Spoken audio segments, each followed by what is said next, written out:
All right. I'm here with my man, Jason Hardrath. Is that how you say your last name? Hardrath, yep. Hardrath. All right. The king of the FKTs, man. So I know you got a lot of stories. I can't wait to hear them all. So welcome to the podcast, man. Super pumped to have you. And I can't wait to hear all about your journeys, man. I am excited to be here. I mean, the name of your show catches me. The Do Big Things. I mean, that's what it's all about. Like that's the heart and spirit of it for me. That's what it's all about, man. It's what it's all about. So, do you live in a van? I do. Are you in your van right now? I can't really No, tell. I am not. I'm Okay. not. I'm in a co-working space. I coach one of the owners here, so I get a good deal on my membership. Oh, nice. Okay. Yeah, it works out pretty well. We just bought a van too, so I'm excited to hear about that aspect of your life as well. Do you live in the van full time? I live in the van full time. I Sweet. haven't paid rent to anybody in April, it'll be 5 years. Whoa. Wow. That's the dream life right there, man. Just dirt bagging it and doing big things. I love it. Killer, man. It's perfect. Yeah. I really can't complain. I mean, it always is a little rough this time of year when you're like, oh man, I'm going to go to bed and it's going to be like 20 degrees outside, or for a couple of weeks of the year, it gets down to like -20 over here where I live. And so that's a little brutal for a couple of weeks, but then Sure. It's still worth it. It's still worth it. Yeah. You're in Oregon, right? Yep. Okay, cool. All right, man. Yeah, I want to hear all about it, but I'm going to start you off. If you don't mind, indulge me here. I'm going to ask you some quick rapid fire questions and just answer off the top of your head if you don't mind. All right. I think I'm ready. Okay. What's your favorite movie? Favorite movie? Ooh, for some reason right now, the Die Hard movies, no, the Rocky movies. It's close. It's old classics, right? The ones your dad used to watch. No, I used to watch them, man. How old are you? I'm 31. 31. Okay. I got a few years on you, but I grew up on the Rocky movies, man. That's my stuff. Yep, dude. Trekking poles or hands on knees? Depends on terrain. I mean, if I'm on a trail, it's hands on knees. If I'm on glaciated terrain, poles. Okay. Yep. Minimum shoes or maximum cushion? Again, depends. If I want to go fast and open it up, if I think I'm going to be getting into the 6-minute mile range, definitely minimal shoes. If I'm going to be dialing the pace back because I'm going long, I'm going to go with a more maximal shoe. So you'll go back and forth. Mm-hmm. You haven't had problems with injuries switching back and forth like that? No, I think since my foundation of my running back when I used to run in college was very minimal shoes. Okay. So I think that laid the foundation for thickening up all the tendons and ligaments. So now I can go back and forth. And I definitely notice an advantage for the pain threshold in a more maximal shoe when I'm going like 100 miles plus. Yeah. Those final miles can get really brutal on the feet. Yes, sir. Earphones or sounds of nature? I almost always go with the sounds of nature, but I also don't always notice the sounds of nature because I just get my own music or my own thoughts going in here. Yep. And I can just be totally lost in my own head for hours and hours. Cool. What's your dream adventure? Dream adventure. What I'm doing now, chasing these FKTs, I guess two big ones that I'm dreaming of. I think it would be super rad to put the first infinity loop on a 20,000 plus foot mountain, volcano particularly. I think that would just be next level and wild. So that's definitely a dream adventure. And I mean, I've actually tried applying for grants for it, but with COVID and everything getting shut down, it kind of killed that idea for coming anytime super soon. But that's definitely out there on the horizon as a dream. Nice. And then I'm looking at some really big peak link ups for some of my final FKTs leading up to number 100. Nice. In Oregon? Oregon, Washington, California. Those are usually the states I play in. I know you're in the West Coast.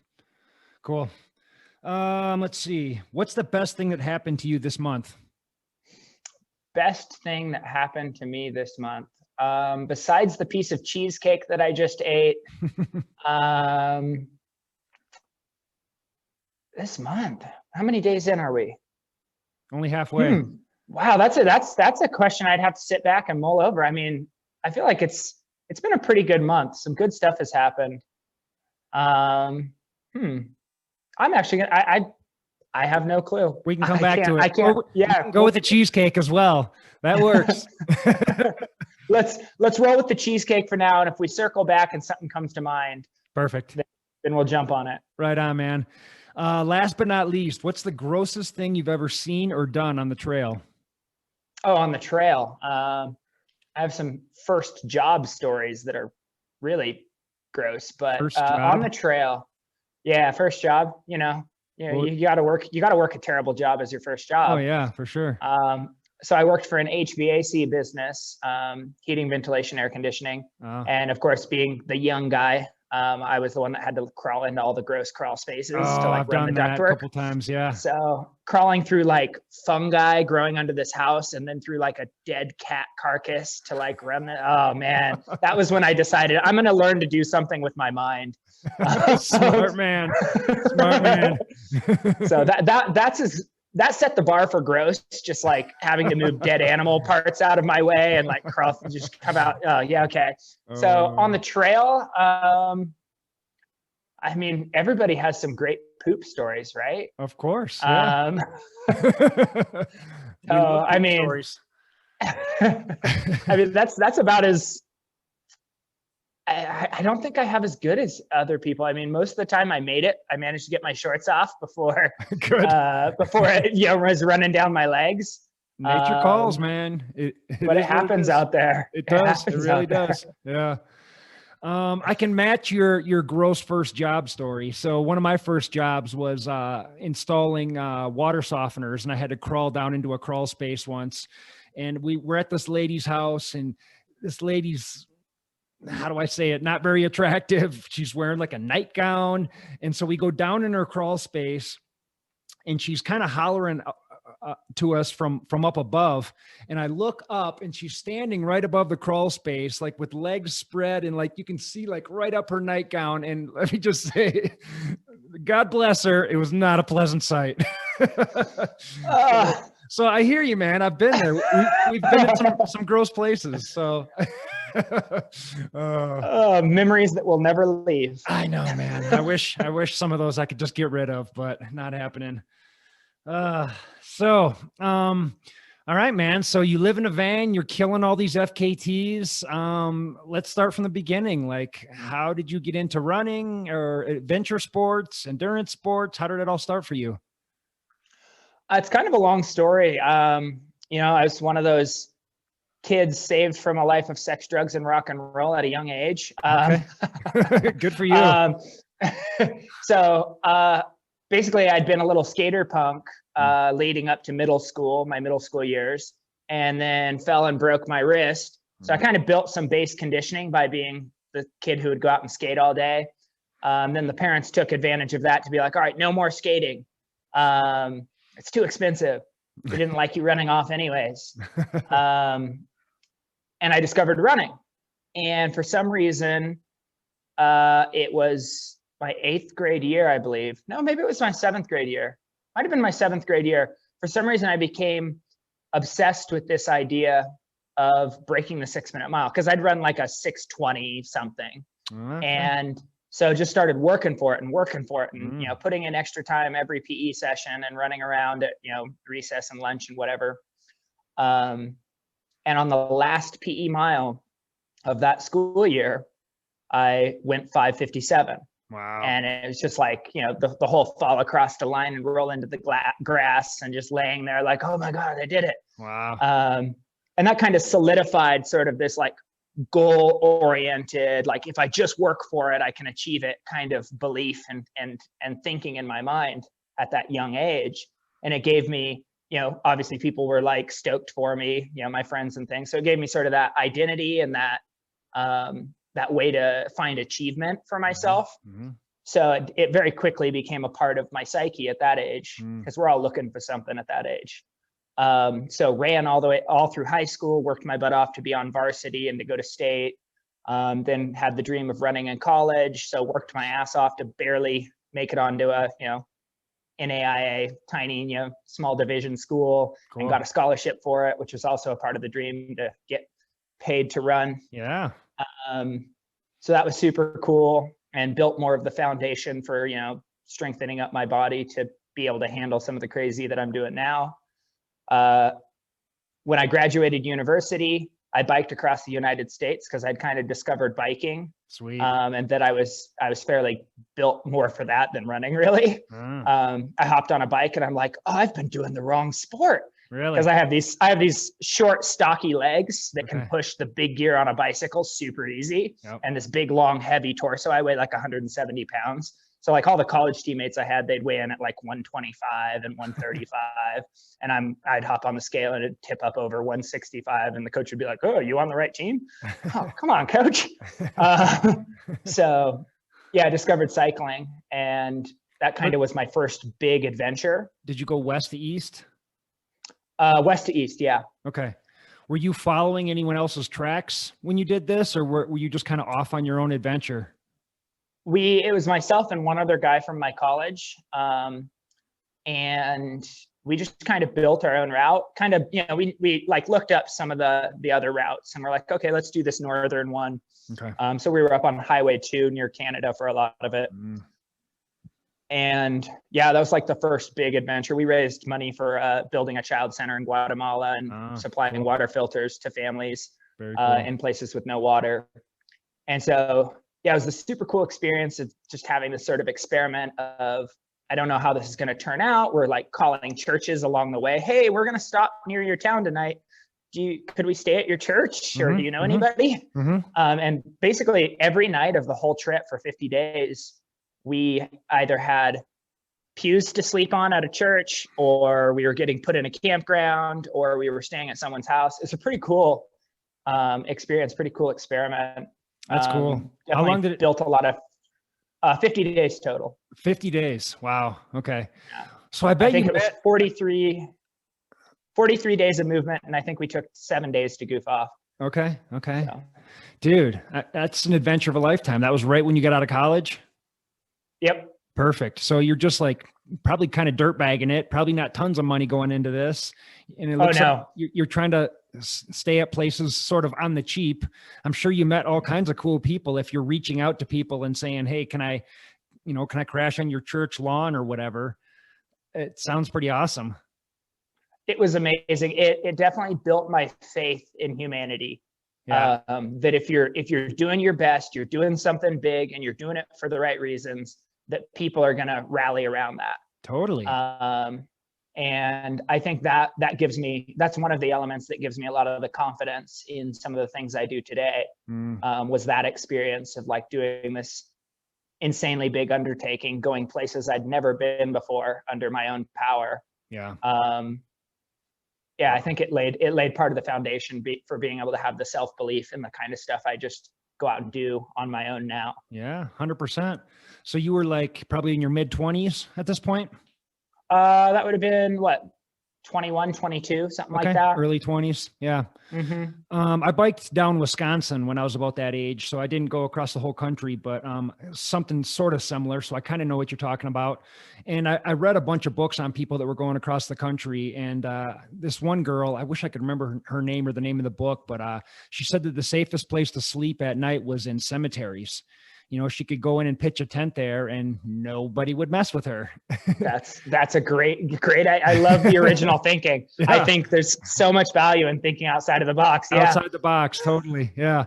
And she was kind of doing the same thing as you. She would, roll up to a church, ask if she could pitch a tent in like the parsonage lawn or in the lawn or something. And then usually somebody would come out and offer her dinner or offer to come in for dinner. And she just met all kinds of cool people along the way. And that's what makes those adventures cool, man. I mean, I don't know. I'm sort of an introvert. So like I sort of fantasize about going out and doing that stuff just totally solo, off the radar, hardly talking to anybody.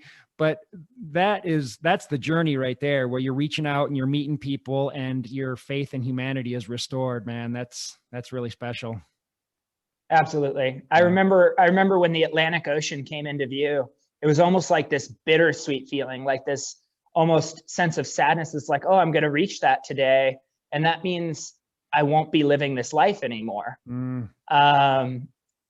Yeah, it was kind of this bittersweet feeling like, yeah, I've done it. Like, oh my gosh, I pedaled every pedal stroke across this country, but oh, I don't just get to point my bike east and click my pedals in and pedal. Like, there's such a simple beauty to it. So no, I get it. Wow. So did you have like a job lined up after that, or what did you do after you finished that big bike ride?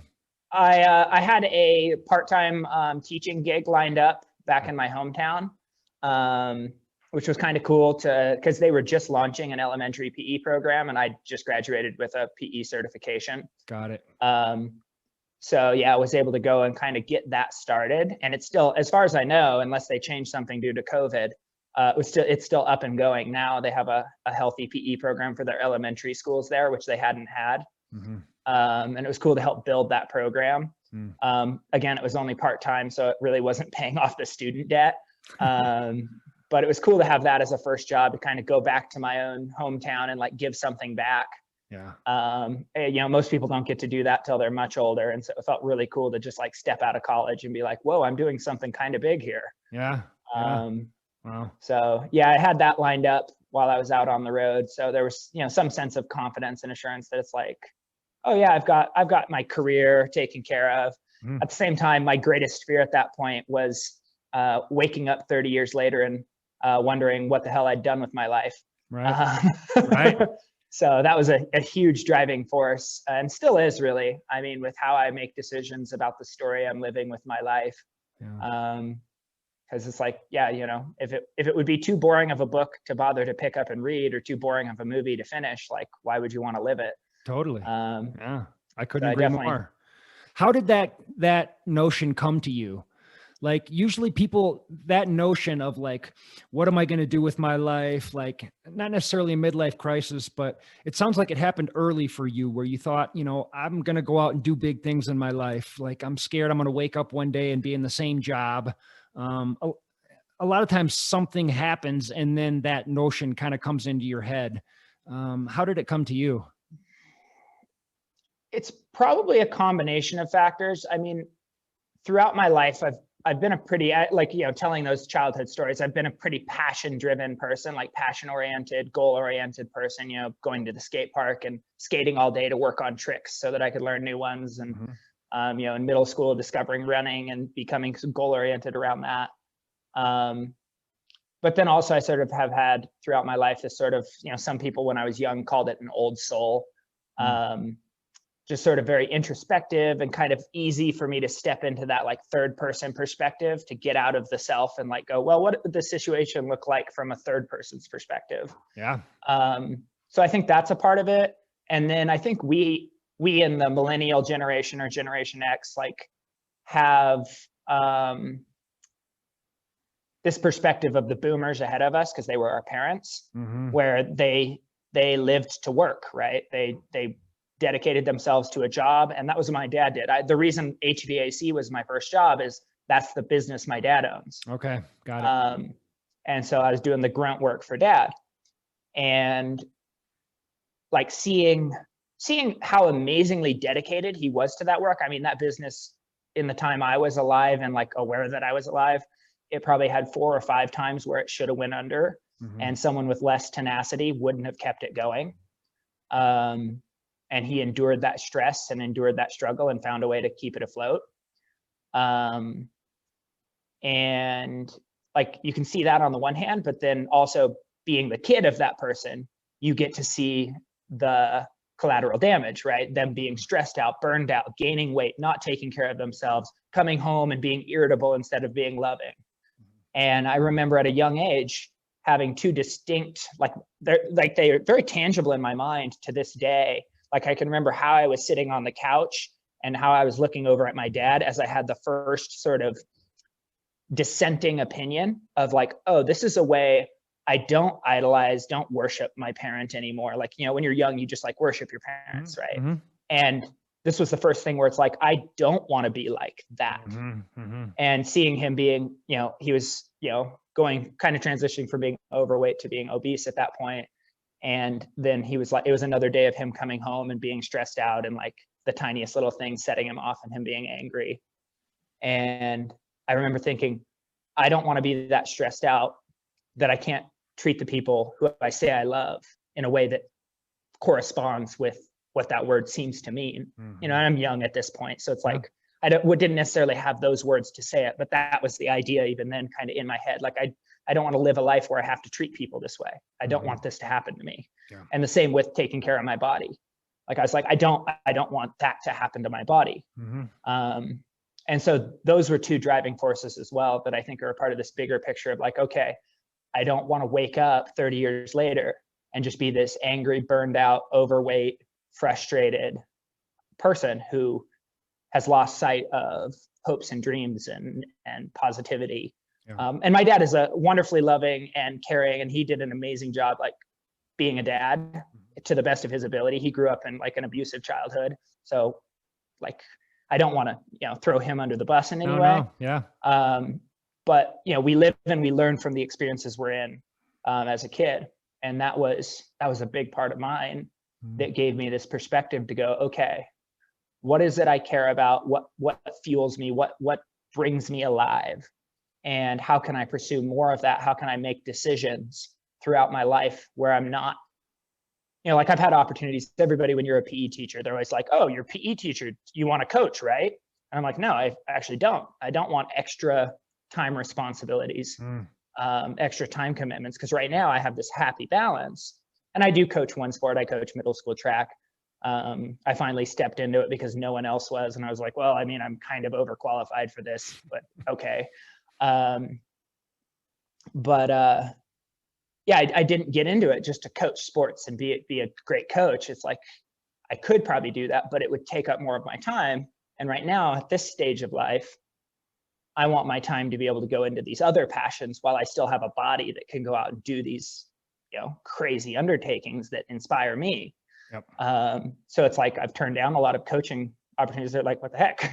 Because, you know, I guess in a lot of people's worldview, like that's what you do. You get the teaching job and then you land the head coaching gigs, and then you're at least making a little bit of money. You make money, then you buy the house with the picket fence. Yeah, no, I hear you, man. It's funny the way that, you know, we rebel from our parents. You know, it sounds like you're completely different than your dad. And although you love him and he was a great guy, it's like that was your rebellion, was just like turning to sports, turning to athletics, realizing what you don't like about him and making a hard left turn. I heard somebody say once that like we have to like rebel against our parents as a way to leave the nest, you know? So everyone has to find a way to find almost like conflict with their parents in order to go out on their own and do their own thing. And, you know, some people rebel hard, and it sounds like your rebellion was really healthy. You know, you turn to biking across the country, you turn to running and athletics, and it's pretty awesome. I mean, maybe you do have an old soul, because it took me a long time to figure that out. Like I went through a lot of rough years before I started figuring any of that stuff out. So good on you, man.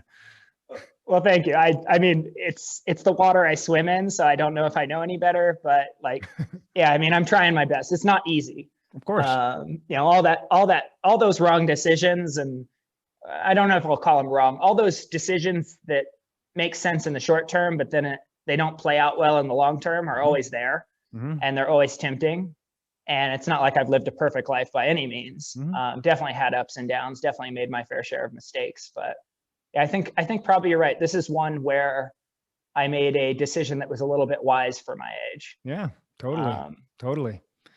So you've always been into endurance sports in one way or another. Basically, yeah. In whatever form my mind and body was capable of since middle school, I've pursued. It's kind of been an ongoing process of what's the next big thing, right? And that's why I've landed where I've landed doing the things I'm doing, is because it's like, well, I've had 15 years of like searching out this progressive scale of, well, what will people think is crazy next? Is that a big motivating factor for you? Like, what will people think? Like, is that something, you know? It's in the mix. I mean, I can't deny that it's fun to me. I remember being entertained as a kid when I first started training year round. Because I have a firm underdog belief about myself where it's like, if I don't put in the extra work, I can't compete with the other people who show up. And it's true. It's like, I had my VO2 max tested in college and it came out at like 64. Most collegiate athletes are either in the high 70s or low 80s. Elite athletes are in the 80s, or, like world elites are in the 90s. And a couch potato has like 54 to 58. So I was like, oh, wow, all these years of work and I'm, 4 milliliters of oxygen off of a couch potato. Awesome. So like, I've never been the super athlete, but I definitely at a young age fell in love with this idea because of this underdog mentality that I found. If I went out and I started noticing when I would train through the winter, if it was like blizzarding outside or like negative temperatures, like I'd get all these comments from people, oh, I saw you running, you're so crazy. And even as a young person, I started getting a kick out of that. It's like, oh, if I can get called crazy 3 times in a day, it's a good day. Yeah. And so that's still like, I can still hear myself as a kid saying that out loud, the three times in a day thing. And it's like, that's still entertaining to me. Yeah. So it's like, yeah, if I can go do something and people's only reaction to it is like, that's crazy, or that's unbelievable. Yeah, I get a kick out of that. I would say actually the best ones, the highest compliments are when you're doing a thing and people, how sometimes people will have those reactions where you can tell they started speaking before they even had a chance to fully think about it. Like the reaction just comes out without them choosing it. Totally. I was up on Rainier when I was doing the Cascade trifecta, which is climbing Mount Rainier, Mount Adams, and Mount Hood all on the same day. And you get to drive in between, but it's 3 big mountains. Yeah. And I'd kind of I was near the top, near the summit plateau of Rainier, near the edge of the crater there. And so we'd come to a switchback that kind of flattened off a little. So we're at like 14,000 feet. And I saw this team out in front of me. And I'm like, oh, this is the perfect spot to just like blow by them. So I break into a run, out of my kind of shuffle step into a full on run and like run by them. And a lady, they're doing the typical mountaineer step, step, ice axe, step, step, ice axe, except probably slower than that. And this lady, I just hear her as I go by, is that even possible? And like that to me, those moments to me, that's like the highest compliment when you're out doing a thing and someone's just like, what? Yeah. Yeah, totally. Yeah. I mean, do you feel like, when you say compliment, do you mean that like you're inspiring them to think outside the box or to maybe do something big in their own life? Or what does that look like for you?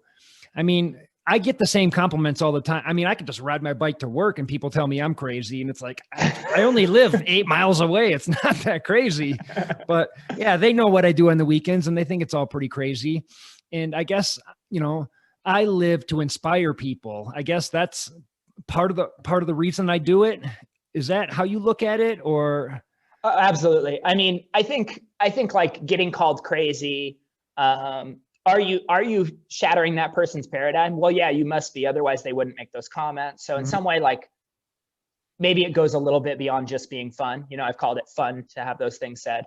So maybe it does go deeper than that. Maybe you are like helping them redefine what their own limits are. Totally. Because they see something happening that they didn't believe was possible. But there's no, like, you don't have a chance to go back and like run a survey and find out, did I make a difference? No. So I think the things that matter more to me is when I do something, whether it's through coaching or through teaching or through mentoring or with other athletes who like are following the things I'm doing and have then stepped up to do something more themselves.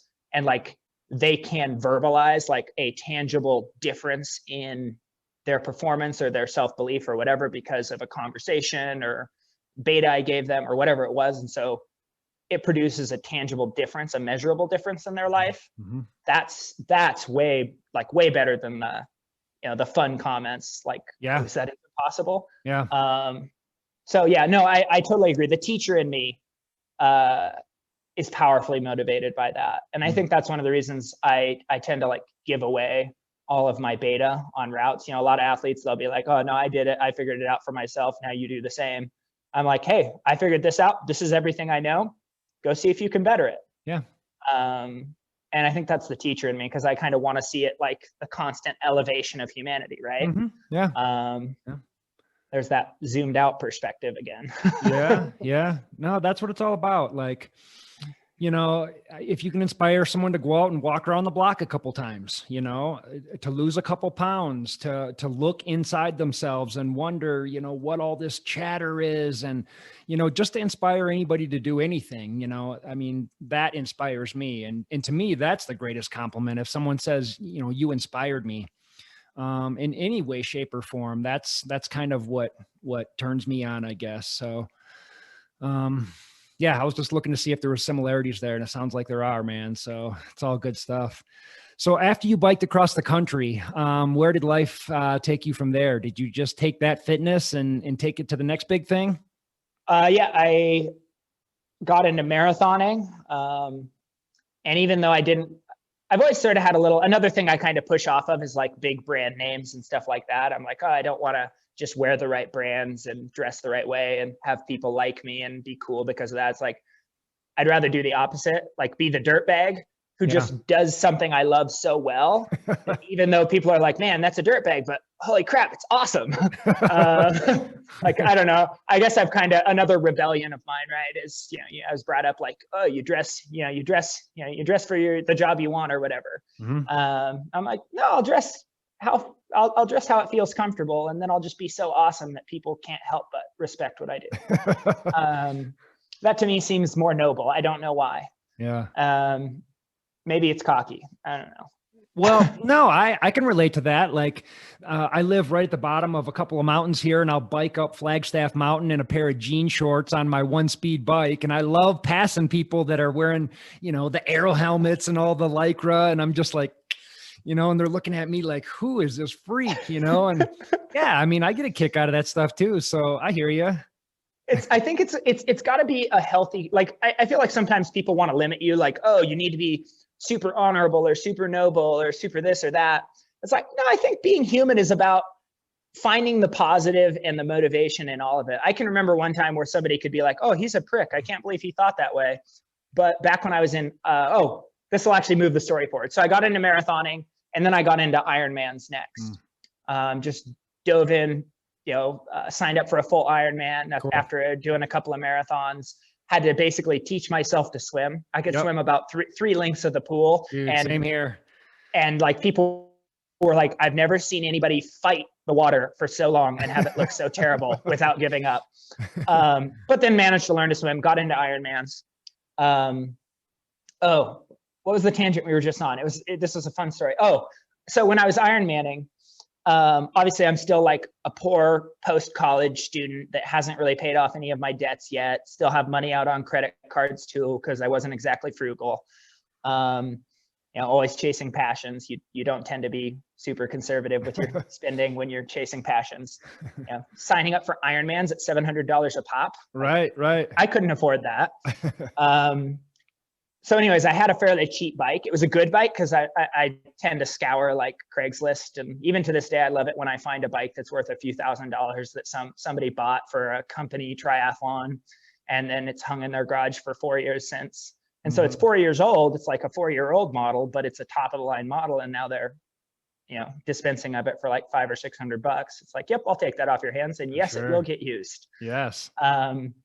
So I found a deal like that. I think between the bike and the aero wheels, I think I had a disc and a deep dish front. I think I paid like $900 altogether. Okay. So I'm riding this $900 setup. And I remember I started, of course, you're always aware of the bikes that are $20,000 bikes, right? Like they get flashed around as soon as, especially with how social media works and everything, like you start seeing ads for stuff. When I was in races, so I'm in a race, when I would see one of those $20,000 bikes and I would be catching them, you know, with wave starts, or maybe they were a better swimmer than me because, again, not a great swimmer. When I would come up, I would soft pedal for a while until we were side by side, and I'd always look over and be like, nice bike. And then without any physical change in my body position, basically just do a seated sprint away from them. For some reason, I loved that. Like, yeah, nice bike, man. Yeah. Yeah. Watch this. Maybe again, funny. that was a little bit of the rebellion against like, oh, you know, having the right job and buying the nice stuff. No, just train harder. Yeah, totally. Totally. I've always had that mentality. So I hear you. Did you do a lot of Ironmans? I did 2 full Ironmans, and I think I did like somewhere between 7 and 9 halves. Okay. I think if you count only official Ironman brand ones, it was 7. I think I did 9 if you count the off-brand, just half iron distance. Yep. And 2 of those were the half iron world championships in Montreal and in Austria. Oh, nice. So 2014, 2015. Cool. Real cool. So you which were was into it. an awesome experience. Yeah, Awesome experience. for sure. Definitely one of those things where you train for it, and you like, I was educated enough as, you know, both a student of my sport and a person who received a degree in physical education, which you have to take a lot of exercise physiology to do that. I was knowledgeable enough to like be able to fairly accurately predict my potential in each discipline. Mm-hmm. And, you know, it's like a tough thing when you're like, oh, I know I could do this and I could do this and I could do this.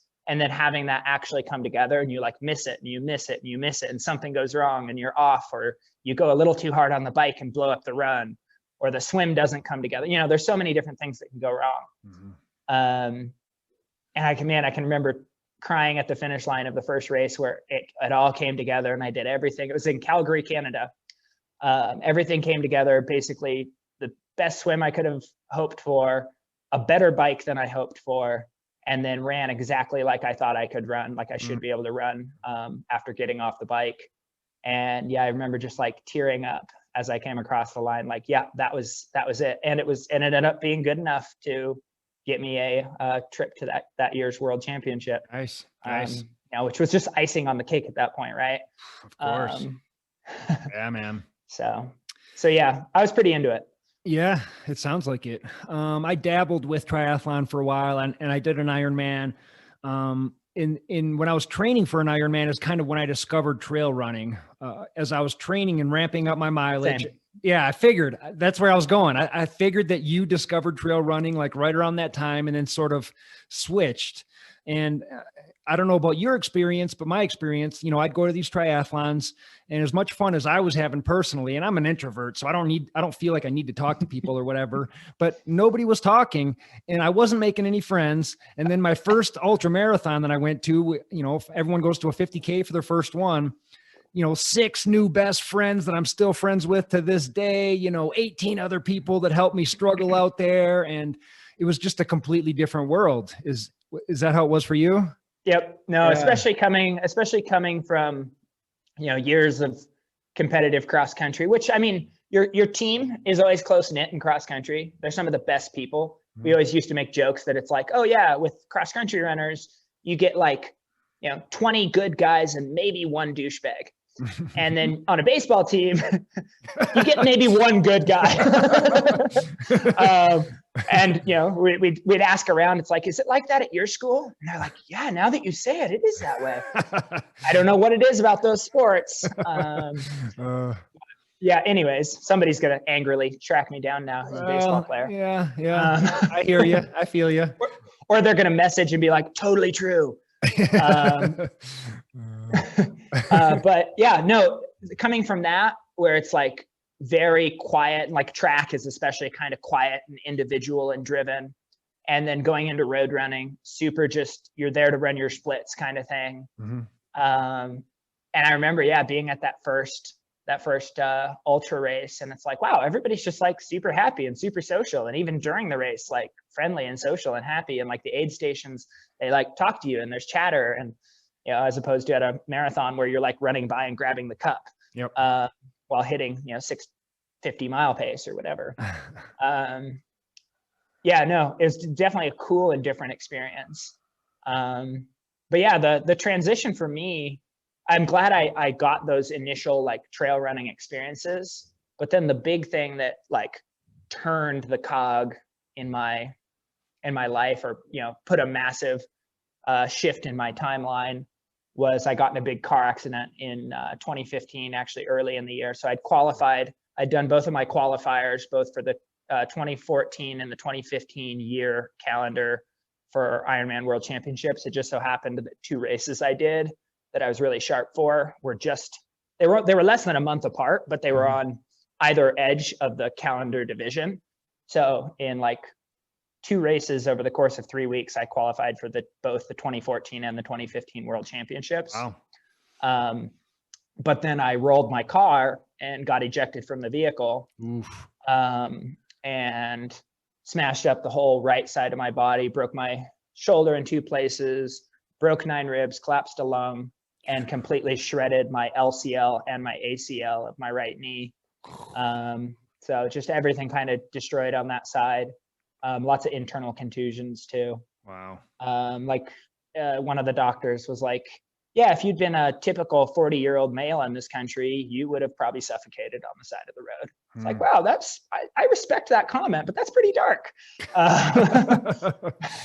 Yeah, so that kind of was this hard shift, because I went from, you know, being able to casually go run a Boston qualifier. I mean, it was never easy for me, but like I always kind of mentally had the confidence. It's like, oh, if I just suffer hard enough through those last miles, I always can run fast enough to hit a Boston qualifying time in a marathon. Like just sort of almost taking it for granted. And I'd done it a few times and never gone to Boston, because again, what I was saying earlier, I was never interested in just doing the cool thing because everybody says it's cool. Right. And so, yeah, never went, but hit the qualifier. And going from that, like, you know, running 630 miles for an entire marathon, to not even being able to shuffle for 12-minute miles for a couple of miles down the road without my knee swelling up. And, you know, that was even months into my recovery. It was pretty brutal. It was a pretty brutal shift. I can actually remember on the Sunday, the car accident happened on a Tuesday. On the Sunday prior, I biked 140 miles and went for a run when I got off my bike. And I just was like, this is going to be the year, because my training through February, I'd done like 100 training hours through the month of February. So I was like, oh man, this is going to be the year.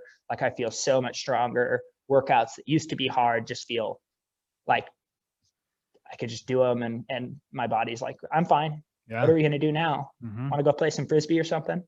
And so I was like, this is the year I'm going to qualify for Kona. This is like successful transition to actually racing instead of just finishing. You know, we all know that difference between like, I'm in shape enough to finish this distance versus I'm in shape enough to truly race this distance. Yep.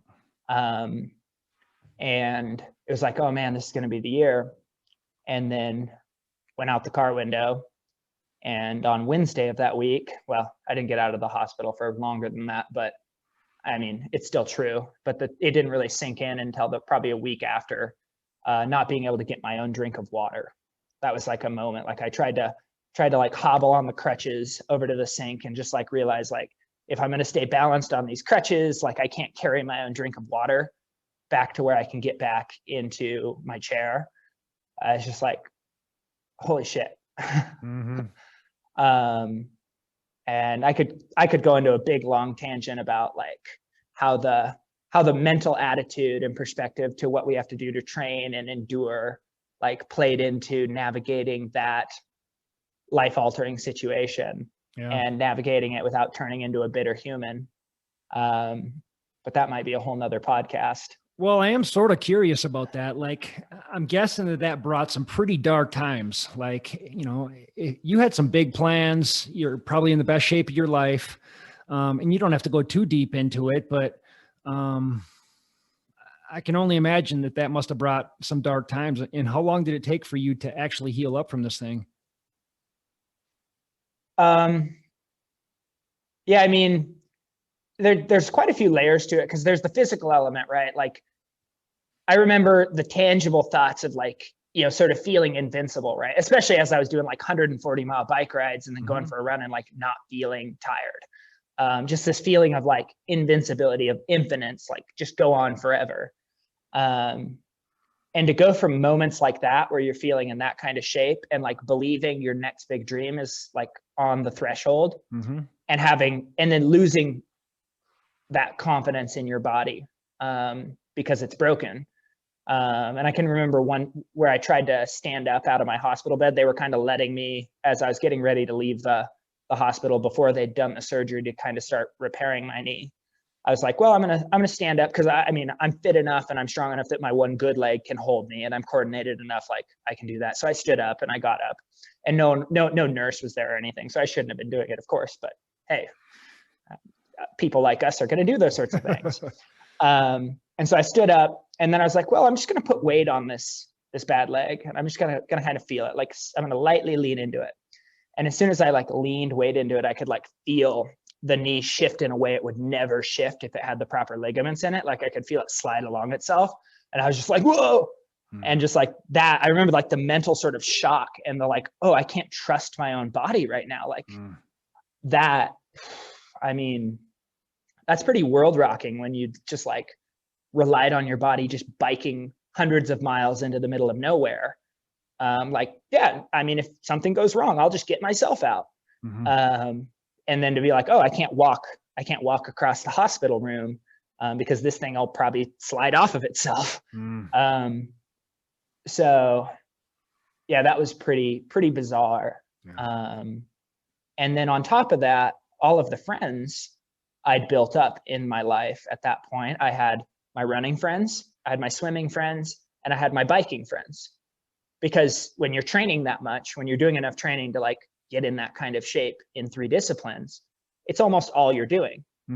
You have that, and then that's your social life interlaced with your training life. Yep. And then you go home to your significant other, and then that's your intimate life, right? And so it's all kind of packaged in this, I move all day, and then I go to sleep and I repeat. And so didn't have access to any of my my friends anymore because they were all still out being awesome, doing awesome stuff. And I wasn't going to ask them to take time off of training to come visit me, being all lame sitting at my house. I was still living in a house at this time. And then my significant other of 4 years left me. So it was a lot all at once. And again, I think this is one of those moments where like that ability to get outside of yourself and to sort of see your situation from that third person perspective, from that, like, I'm a character who's living through a storyline. Totally.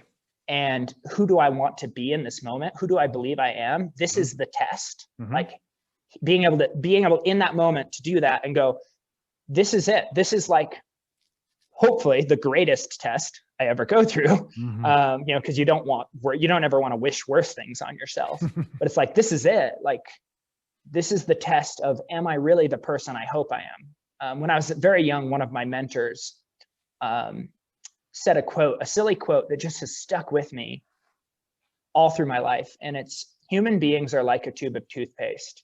You find out what's truly inside when they get squeezed. And so throughout my life, one of the underlying, I think, even rationales and reasons behind why I go do these hard things, where I make myself suffer, be sleep deprived and fatigued and maybe dehydrated and maybe malnourished, and out pushing through that. I think one of the underlying portions of that is this, well, I want to find out who I am in those moments. And if I can, I want to refine who I am in those moments, not when everything is perfect and right and I can put on a great show, but when everything is wrong and I'm broken. And so because of that sort of foundation was already built in my thinking, in my philosophy about life and myself, I think I was able to bring that to bear, along with the tenacity and the willingness to put more pain for the gain that you can see in the future, which is what we do essentially when we go out and train, right? You do, speed repeats on the track. It's like you're suffering in that moment while you're, running whatever pace that is for you that puts you in that space, but that's the pace you have to run to get the benefits of that workout. And then you get just enough rest to feel better, and you go do it again. And you get just enough, and you just repeat that. Like, you're putting yourself through these bouts of suffering. That's a very different way of thinking about life than someone who's never taken on these learning experiences in a physical realm. And I think that's something moving our body teaches us. And so I was able to bring that to bear on the recovery process. It's like, okay, I'm going to be in pain. I have a new base level of pain. Let's just redefine normal. That's the new normal. I wake up, I feel that way. Okay. And then when I do more to speed my recovery and to rehabilitate and to, you know, mobilize the joint and all these different things, it's the exact same process. I'm going to do things that are going to make it swell, that are going to make things hurt, that are going to, you know, feel uncomfortable, that are going to trigger the nerve pain, that are going to, you know, all these different things that are going on in the body. And it's going to hurt worse, but I'm going to get stronger. And maybe it's going to hurt more than, and it's going to hurt more, and I'm going to see less benefit than I used to in the past. Like the ratio is going to be different, but it's still worth it. Mm-hmm. And so just going through that process of diving in and embracing that as part of the path. You know, as they say, discomfort is the path. Or that book by, I'm going to forget the author's name at this moment, which is terrible, but The Obstacle is the Way. You know, lots of great thinkers have talked about this. And I think it's something we learn very tangibly when we're training in these endurance realms, and when we're racing and we're putting ourselves out in these situations. And so it's just a matter of like grabbing a hold of that and intentionally, overtly applying it to daily life. Like, you know, I have all these things in my life I'm already doing. Now I'm going to navigate these difficulties I'm facing with that same belief in the progress and the process, and that same embracing of the suffering. And it's not easy. And it's not, you know, oh, I figured it out. I've unlocked the key. Now it's like all roses and sunshine and meadows and frolicking. It's like, no, it's still a grind, and it's still suffering, and the pain still hurts, and the swelling still swells, and the depressed moments by yourself still suck. But when you can have that purpose and that meaning that comes from like having a goal and being willing to embrace whatever it takes to see progress toward that goal, then you do have that meaning and that purpose. And even though that doesn't make the pain go away, having purpose for it just changes the game, really. And so, yeah, I guess that would be the short version of how I would talk about navigating that recovery without getting into too many nitty-gritty details. But yeah, if anybody's listening and you're going through a hard time, I hope that helps. Absolutely. I'm sure it will. It sounds like you remained pretty positive. I do think I tend to be a pretty positive person.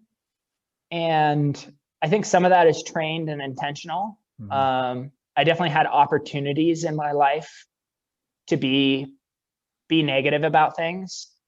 I just guess I came to the fundamental belief that being negative, being bitter, or putting up a facade, or stopping caring about the world around me, that those led to, they might feel good in the moment, but down the road, they always ended up not being worth it. For sure. Because you had to like shut off a part of yourself in order to do that. You had to stop feeling something that you were feeling and like shove it away in order to do that. And I think the positivity probably is in part because of just embracing. It's like, okay, there's going to be like, there's going to be suffering. There's going to be hard times, even just in a race, right? There's going to be hard times. That doesn't make the whole race an awful race. In fact, sometimes those races where we go through the worst things are our fondest memories after the fact. And sometimes even people have the self-awareness in the moment to be like, oh, I'm in the middle of something really big right now, even when they're in that suffering. So again, I could go off on a long, wild tangent there, but yeah. Were you able to look at that opportunity were you able to look at that accident as an opportunity? Like, the way you said, going through a hard race doesn't necessarily make the entire race hard. Sometimes those races are the best. Was that accident at any point, even like years later now, are you able to look back and be grateful for that for any reason? Well, I would never, again, just like I wouldn't wish something terrible on another human being, I wouldn't wish it on myself again either. Of course not. No. But I can look at how I handled it, because it did come. Mm-hmm. And I can be proud. I can be proud of who I was and how I handled it, and the tenacity and the dedication that I brought to all of the things I had to do to manage the emotions of suddenly being single again, to put it nicely, and not having access to my friends and the loneliness that comes with that, again, to put it softly. And then also like that whole discussion on losing the physical body, like being able to handle that. And I think one of the things that made it easy is, I think sometimes, well, two things here. I think sometimes in our culture, we struggle with identity sorts. We tend to sort things we do as what we are. So we say, oh, I am a podcaster, or I am a runner, or I am it's like, no, that's what you do. That's what you do. And realize that's like a semantic difference, but it's like that difference when it's in our head, when we're talking to ourselves with those words, is the difference between running into an injury and having it stop the thing you think you are, and then having an identity crisis because of it. Yeah. Or as I've said, and I say it humorously, but I actually dead 100% mean it, that if I lost my legs in a car accident, when I came to after the car accident, I would reach over and I would grab whatever device from a friend, and I would start shopping for racing wheelchairs. Because I know that the running and the mountain climbing, like, that's not who I am. It's an expression of the deeper drives, the who I am, right? Mm-hmm. It's the medium. It's like an artist, right? They have the art inside them and they choose mediums to try to express that art. No one of those mediums is their art. The art is all of it and how they use it combined. And I feel like running and climbing mountains, those things are the mediums we choose to try to express ourselves in this world. So I think that's a very important distinction for someone going through situations like this, to realize, oh yeah, I've lost something, like one of my mediums, because something happened, whatever it is, but I'm still that same passionate, driven, positive, caring, excited human being. Like, I still have those curiosities and those drives to explore and those drives to grow and master things. I just need a new medium. And yeah, it always sucks to like start from the bottom. I took up, as one of the products of this continuing storyline, I got in the car accident. And so it put this hard sort of period on, my running, if you will, or at least a pause, right? Mm-hmm. And so I was like, well, what can I do? And I discovered that going up, again, kind of knowledge from being the biomechanics of being a PE teacher, that when you climb steep hills and you descend steep hills, you don't ever have to have the same range of motion in your knee as you do to like run efficiently. Yep. Because you always kind of keep your knee bent a little. And that was the problem with my knee. It kind of just was perpetually in a state of being bent and would only bend a little bit more. But it was like the exact range of motion you need to walk up steep hills and down steep hills. So I started just walking up the local hill, and hills led to local mountains, and local mountains led to bigger mountains. Pretty soon I was climbing 14,000 foot peaks. And then I started running into peaks where there was technical rock climbing involved. And so it's like, well, I guess I'm going to take up rock climbing now. And that was what I was transitioning into. It's like, it sucks when you're used to being good at the thing you do, and you have to then take a step back from that and like enter something where you suck. Mm-hmm. Right? Like, especially as adults, like kids, I love being in touch with kindergartners still, because they have no sense of I suck at this. Right. And it's always this beautiful reminder, like you hand them a basketball and they'll miss 1,000 shots in a row and have no less enthusiasm. And it's like, that's exactly the mindset you have to have when you want to accumulate a new skill set. Mm-hmm. Is you have to be willing to just fail 1,000 times and still be stoked. Yeah. because you might have made one shot that day. And you're going to remember that one thing that went right. And I think that's a beautiful reminder to people, is you kind of have to age regress yourself to being sort of in a childlike, like curious, experimental, playful. I'm just going to goof off with this. I have no expectations of my performance, but I'm also going to do it sort of repetitively and religiously to get good at it. It's like an interesting set of mindsets to have playing side by side. But then you do this thing and you play at it. And eventually I remember, in my local rock gym, being the person who was the absolute worst in the whole gym. Like, no joke, the worst. Could climb the least routes of anyone else in the gym, the females there included. Like, the worst. And that felt pretty bad to someone who was used to being like, oh yeah, I've, competed internationally in triathlons. But just sort of embracing like, okay, this is part of the process. Feeling this way is part of the process. Right. And then I can distinctly remember the day. Like, I hadn't really thought about it. I'd just been like grinding at it, playing at it, having fun with it, goofing off with it. And finally one day comes where this group of climbers had come in that I'd never met before. They were younger. And they're like, oh man, how do you climb this stuff? Could you like show us how to do this? I'm like, oh, I've arrived at the place of being the teacher in this. Like, I've done enough work that people see value in what I'm doing. And they intuitively want to ask me what advice I have for them. It's like, okay, that's how the process works. That's how the growth works. You have to be willing to embrace that hard front end, that difficult struggle in the front end, that discomfort in the front end, to get to the place where you can be like, oh yeah, actually I can help you. Yeah. And so anyways, built those rock climbing skills. And then that led to having this skill set, this combined skill set that allows me to do the FKTs that I'm doing now, that, are sometimes like running and soloing rock routes to the top of peaks, or sometimes like doing big traverses with, mixed technicality in the middle of it.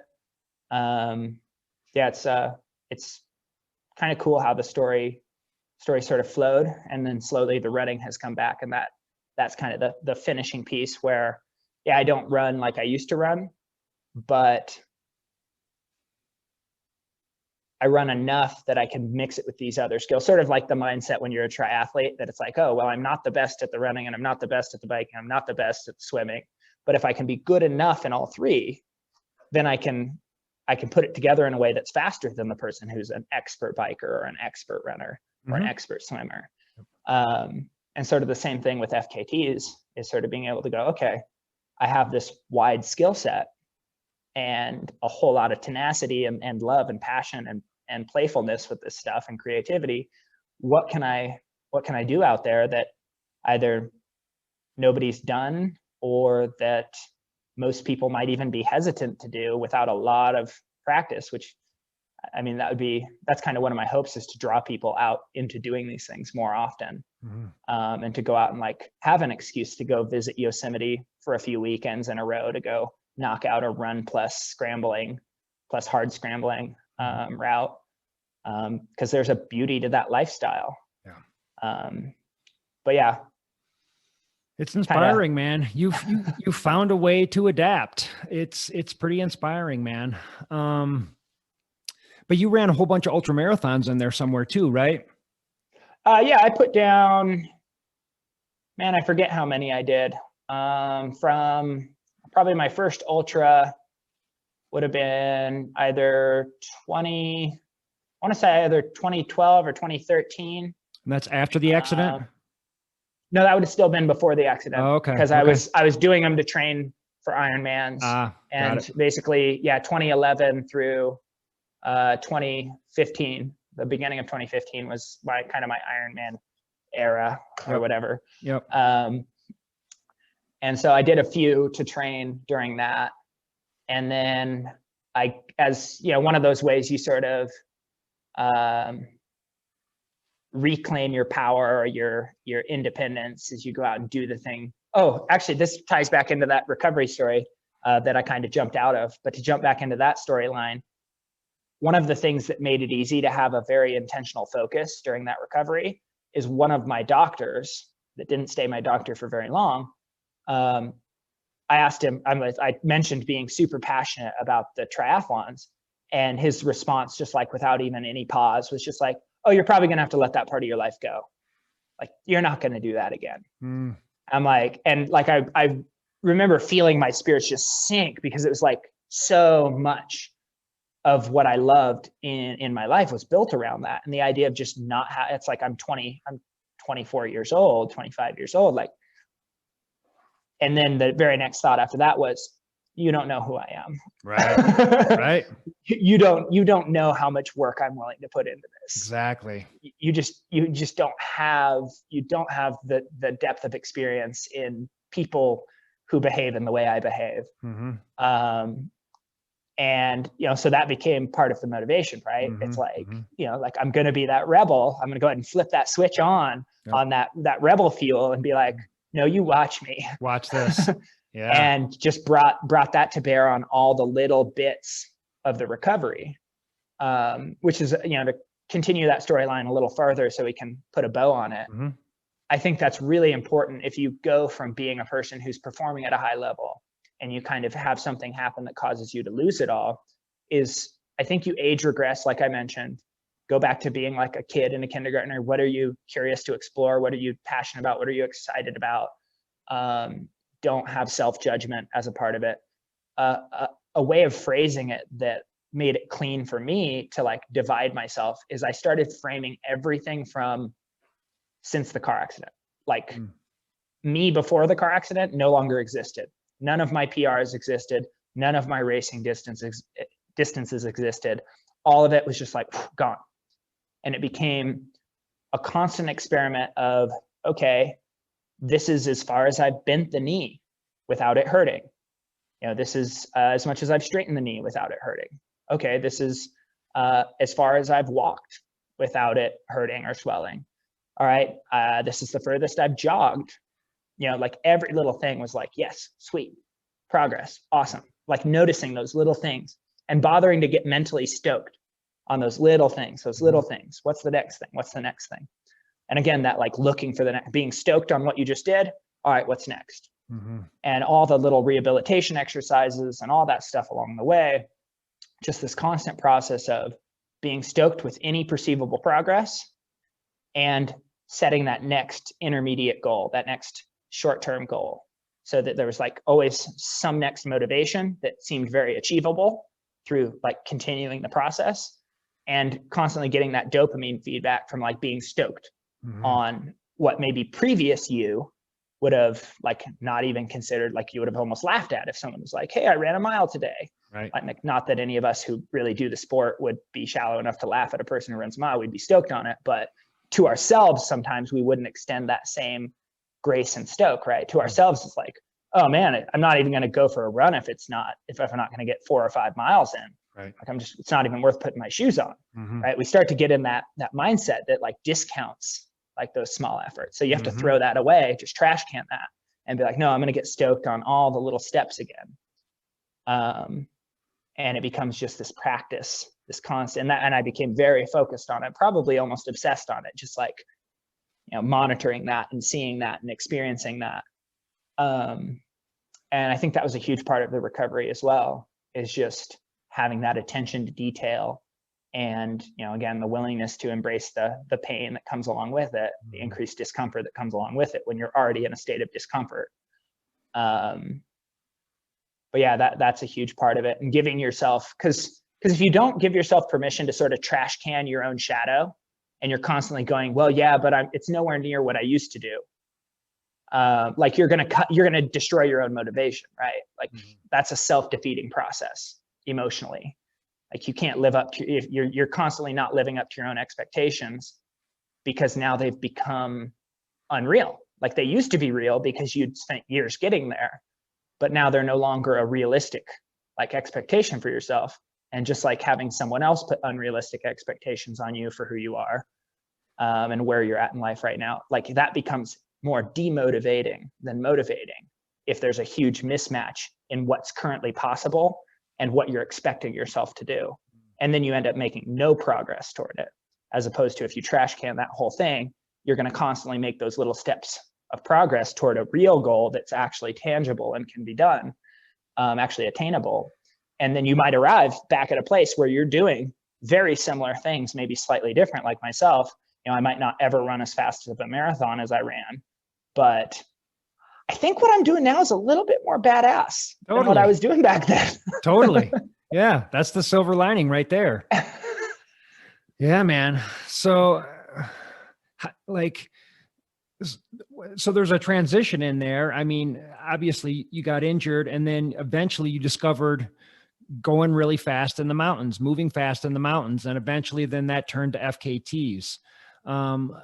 When did you first hear of FKTs? When did you set your first one? And how long was that after the accident? So I'd gotten back to this place where I'd accumulated the mountaineering skills by climbing mountains and the rock climbing skills, because I ran into mountains that had technical summit blocks, and I wanted to be savvy enough to be able to solo them because I like going out on my own. And so I'd accumulated enough skills to be able to do that. And then the running had started coming back, nowhere near as fast, but I found I could still go as long, just slower. So it's like, oh, well, I'll climb the technical stuff and then just jog in between and just go for really long days and just be out in nature and have an awesome time. And I ran into a buddy, Winston Mueller, and he and I just started like knocking out these fun, like ridge link ups and mountain link ups and running trails in between and just kind of goofing off in the Bend area and all around Southern Oregon. And we did the Crater Lake, what's now called the Crater Lake Rim High Route, which is where you tag all of the peaks over 8,000 feet that sit directly on the rim of Crater Lake. So you get to see the lake from all those different viewpoints around the way. It's super beautiful, super amazing route. And, no knowledge of FKTs or anything, or FKT routes or what constitutes an FKT route. And then a little bit later on that year, I discovered the FKT website, and I ended up actually doing another one of those sort of reclaim your power situations. I trained really hard and was like, okay, I want to run sub-3 in a marathon one more time. Like I want to run a Boston qualifying time one more time. Like I still might not go to Boston, but I want to do it to prove to myself like I can do this again. Sure. And so I'd started training for that again because I had enough mobility in the knee. It was about, that's 2018. So yeah, about 3 years after the accident. Okay. So pretty good timeline for recovery. They say, like, and probably it's really true. Like I still had lots of issues with swelling. Like sometimes the knee would just balloon up for pretty much 2 years. 2 years afterwards, there was progress, but sometimes something would trigger it and it would be like, boom, okay, I'm kind of blown up for a while, literally. So anyways, we were doing this stuff, and then I ran a marathon, just a small local marathon. Somehow, unbeknownst to me, they had landed prize money for the top finishers, and nobody else fast showed up, and I ran my sub-3.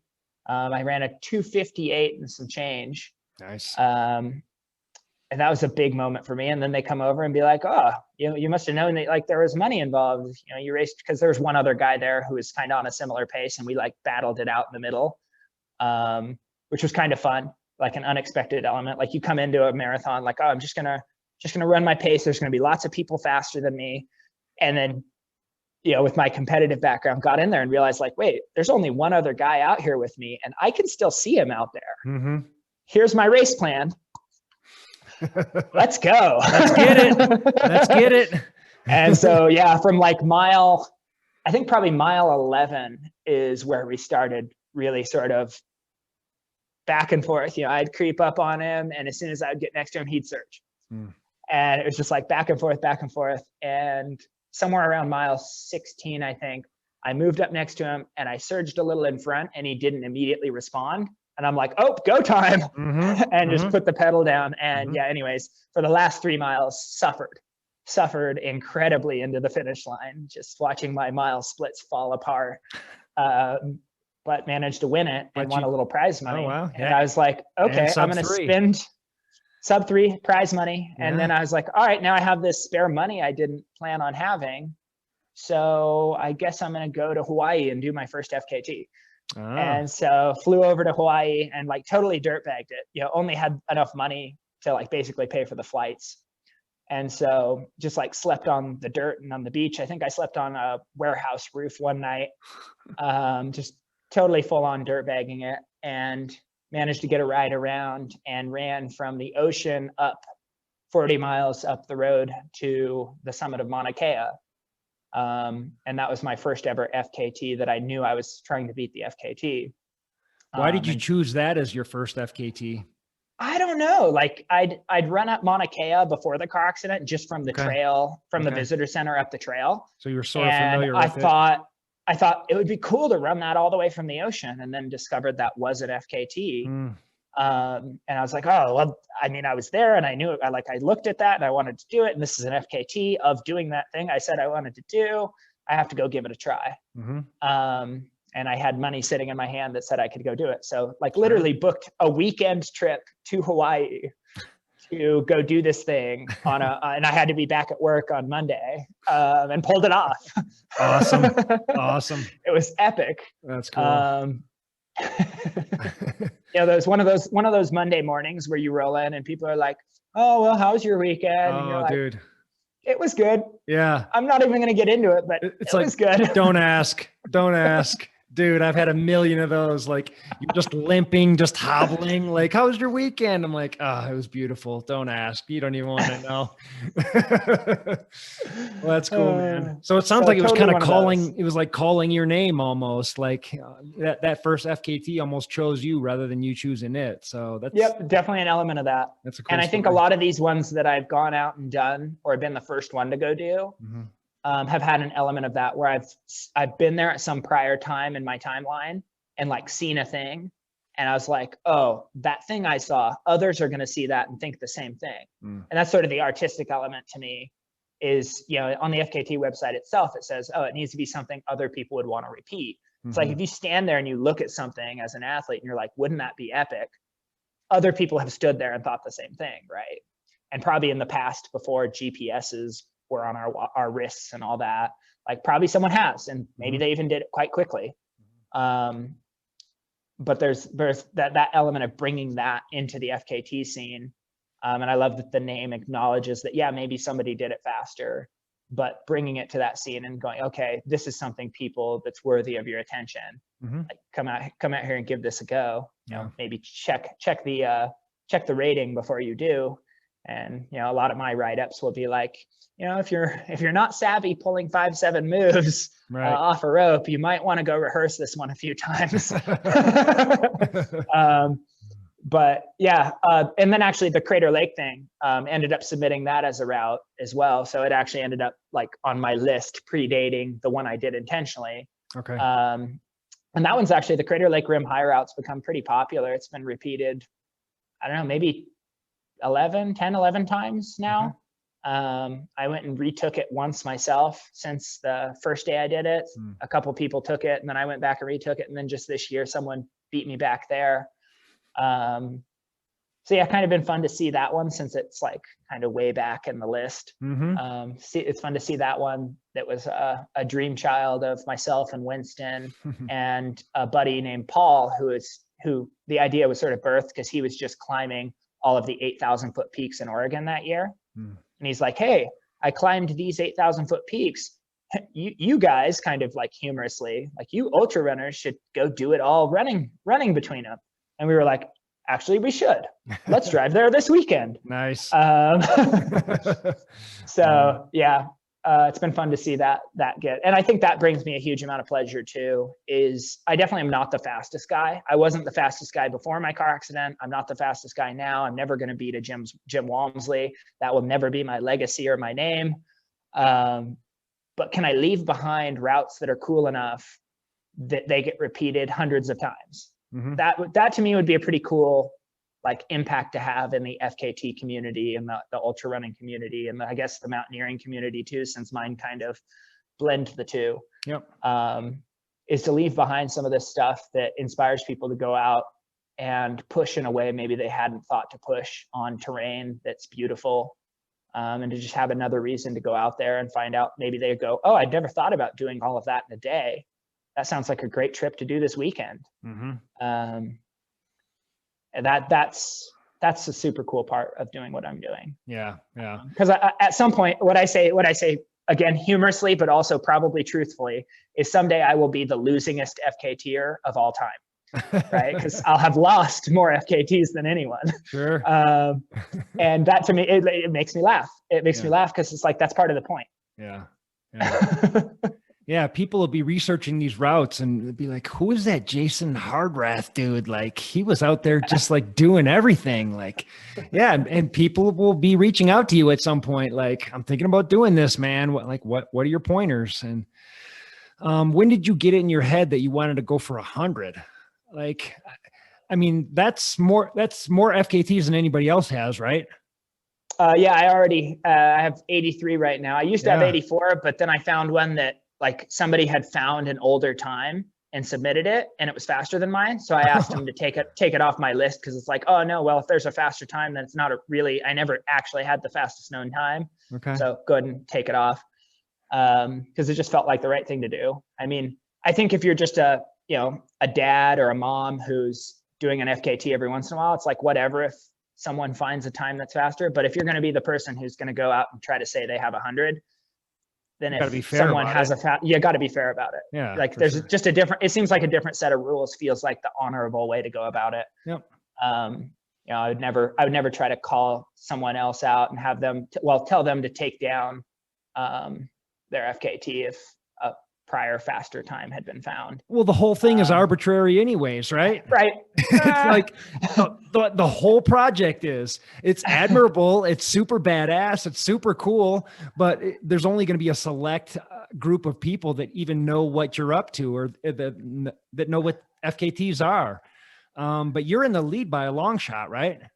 Yeah, next closest person has 61, I believe, and I'm at 83. Yeah. Okay. So I'm in the lead by a little bit. A little bit, yeah. Again, totally arbitrary. Like, what is it to like pick this weird arbitrary thing to say I'm in the lead on? But it's cool though. It's totally cool. When did you decide you wanted to go for 100? Like, at what point? How many did you have under your belt when you decided to go for that? I think I was somewhere in the 20s, somewhere between 20 and 30 when I kind of knew that I wanted to go for 100. And the first way I verbalized it was I said, oh yeah, I want to try to have more historic FKTs than anyone. Okay. And so then the Ben Nephew is this amazing runner from the East Coast. He's just legendary, super fast guy, super nice guy. I probably, like, maybe on my very best day, if I trained with a 24-week training cycle, I could beat one of his FKTs that was his worst day. Like, that's the difference. That's the gap between us. And that might not even be true. Like, I might not be able to beat him at all.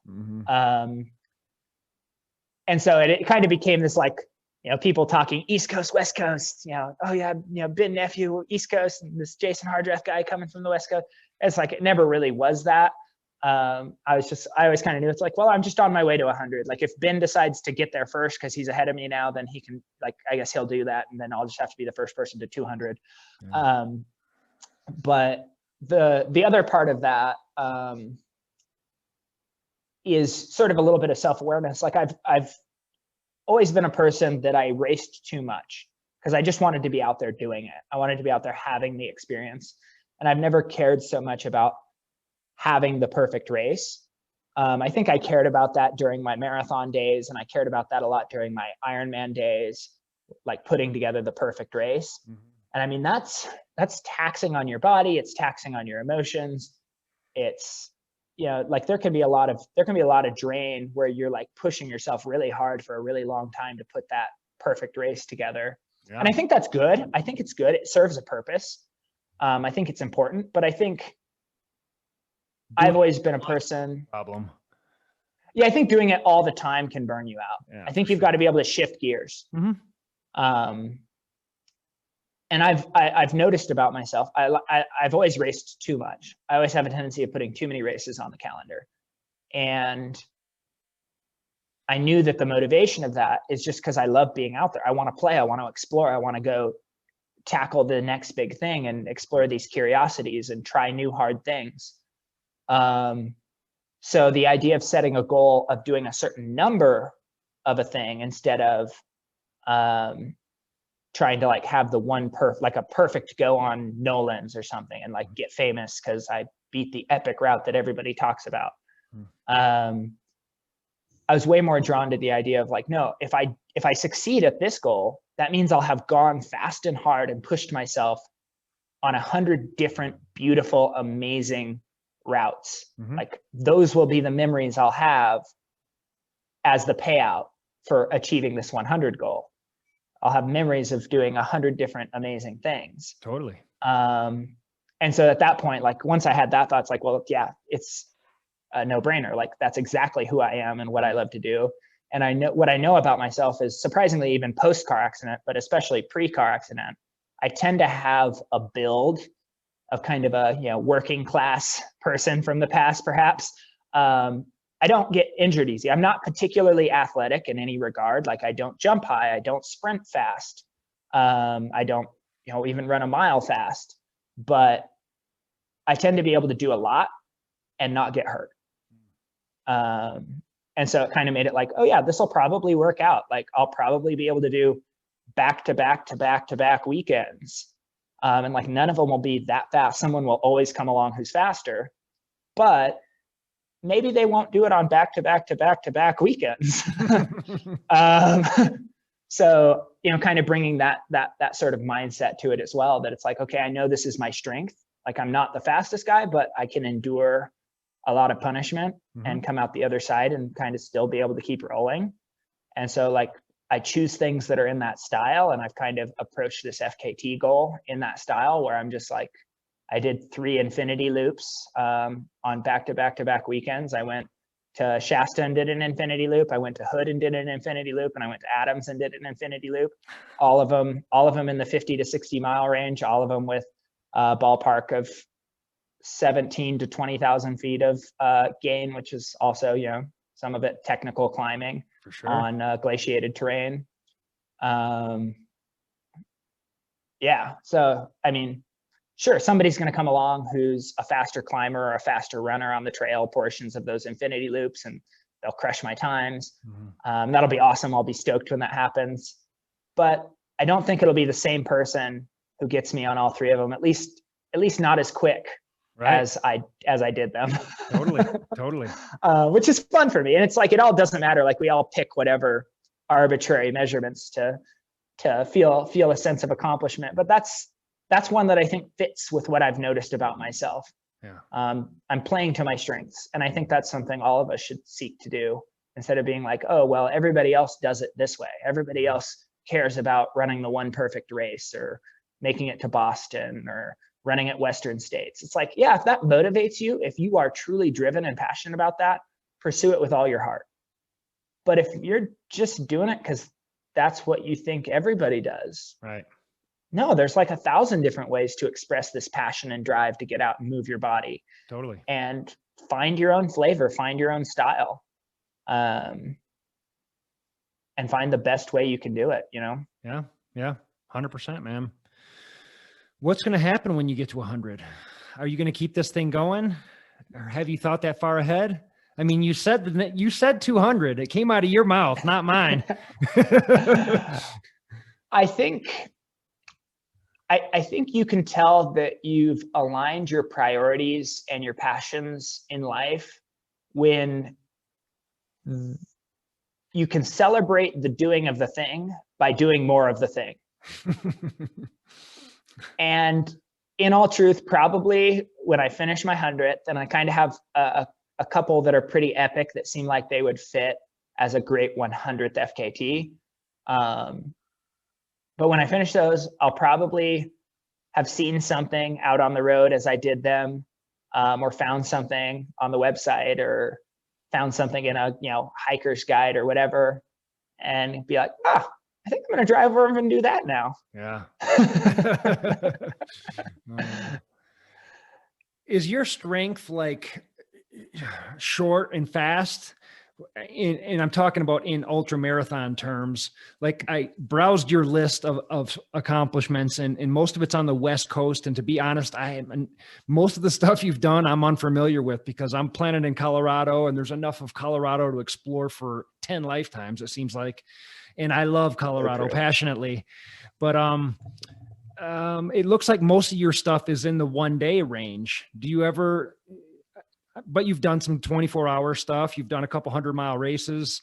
But is your strength kind of short and fast in the 5-6 hour range, or are you open to just whatever's out there? To me, it's I'd say probably the more important thing is, does it have a style that feels authentic to me? So I have some things on my list that I kind of did for other people, where I found like some rails to trails that hadn't been established. Totally not my style. And even when I wrote it up, I'm like, some college, collegiate athlete, cross country runner or some marathoner is going to come smoke me on this, but it's a, beautiful rails to trails that goes through 3 covered bridges. Totally should be on here, because road runners are going to love this. And then sure enough, I got smoked on it. And that feels like it's not very like authentic to my style. My style, I love it when I throw people into situations where they're going to be on glaciated terrain, making glacier decisions, or they're going to be climbing extremely exposed terrain, or even 5th class terrain, or combining all those things where it's like, okay, you're going to go across glaciated terrain and then have to climb some rock. And oh, by the way, then you're going to be out there for 24 hours or 48 hours. And so you're going to make all these decisions in a fatigued, sleep deprived state. My first infinity loop was the Rainier Infinity Loop, which is the record I set on it is 2 days and 7 hours. That's tough.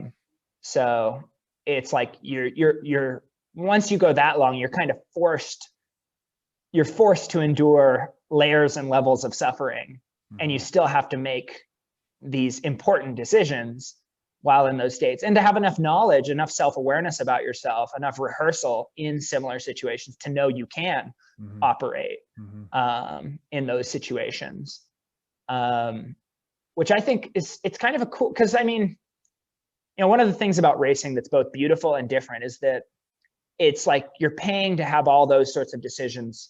That's what you're paying a race director for. The course is marked, food is at good intervals, right? Like the great races we really enjoy, like those things are dialed perfectly, or as close to perfectly as is possible.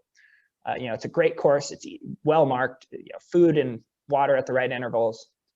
So you just show up with your fitness, right? And then you have this great test of fitness, and we get to see amazing things accomplished by human beings in those situations where they can show up and just have one thing they're focused on. I think FKTs kind of go the opposite, where you're still showing up with the fitness, but you're taking all that back on your shoulders. It's like, okay, I have to try to figure out the best route, because I like routes that have some open-endedness to it. Like, okay, you could climb this line or this line, like either one still fits within the FKT. I like routes that have some like freedom to the athlete. So if it's like, okay, I'm a faster runner, I'll do this longer running approach and then take the trail with switchbacks because I think I'm faster. Or the athlete that's a slower runner can go, well, I'm just going to charge this 5th class ridge line and shave, a half mile or a mile off the route, but have to be able to, climb 1,000 feet of exposed 5.5 or 5.6. Yep. And like making those decisions to me is kind of an awesome part of the FKT world. And then I think you get to, when you're creating the routes, you kind of get to like paint different levels of that. Like, oh, well, let's mix in sleep deprivation now, and let's mix in, water availability issues now. Let's mix in, you can find basically every level of difficulty on the sort of logistical experiential side as well, which I think brings a different level of creativity and planning to the whole fitness expression. And I'm very drawn to that. So the things on my list, what they're really centered around isn't so much a specific distance. I think I tend to be probably strongest somewhere in the 1 day window. longer than three or 4 hours, out to like one day. That's probably where I'm strongest, but I love to experiment and experience things that go into the second day or even sometimes into the third day. I have a couple things on my radar that will go more days than that, and that'll be a fresh new experience of like how do you balance that out? How do you make those decisions to like sleep enough on day one when you really could push it harder, that it doesn't come back to bite you on day 7. Totally. And the same with pacing, and the same with fueling, and the same with hydration.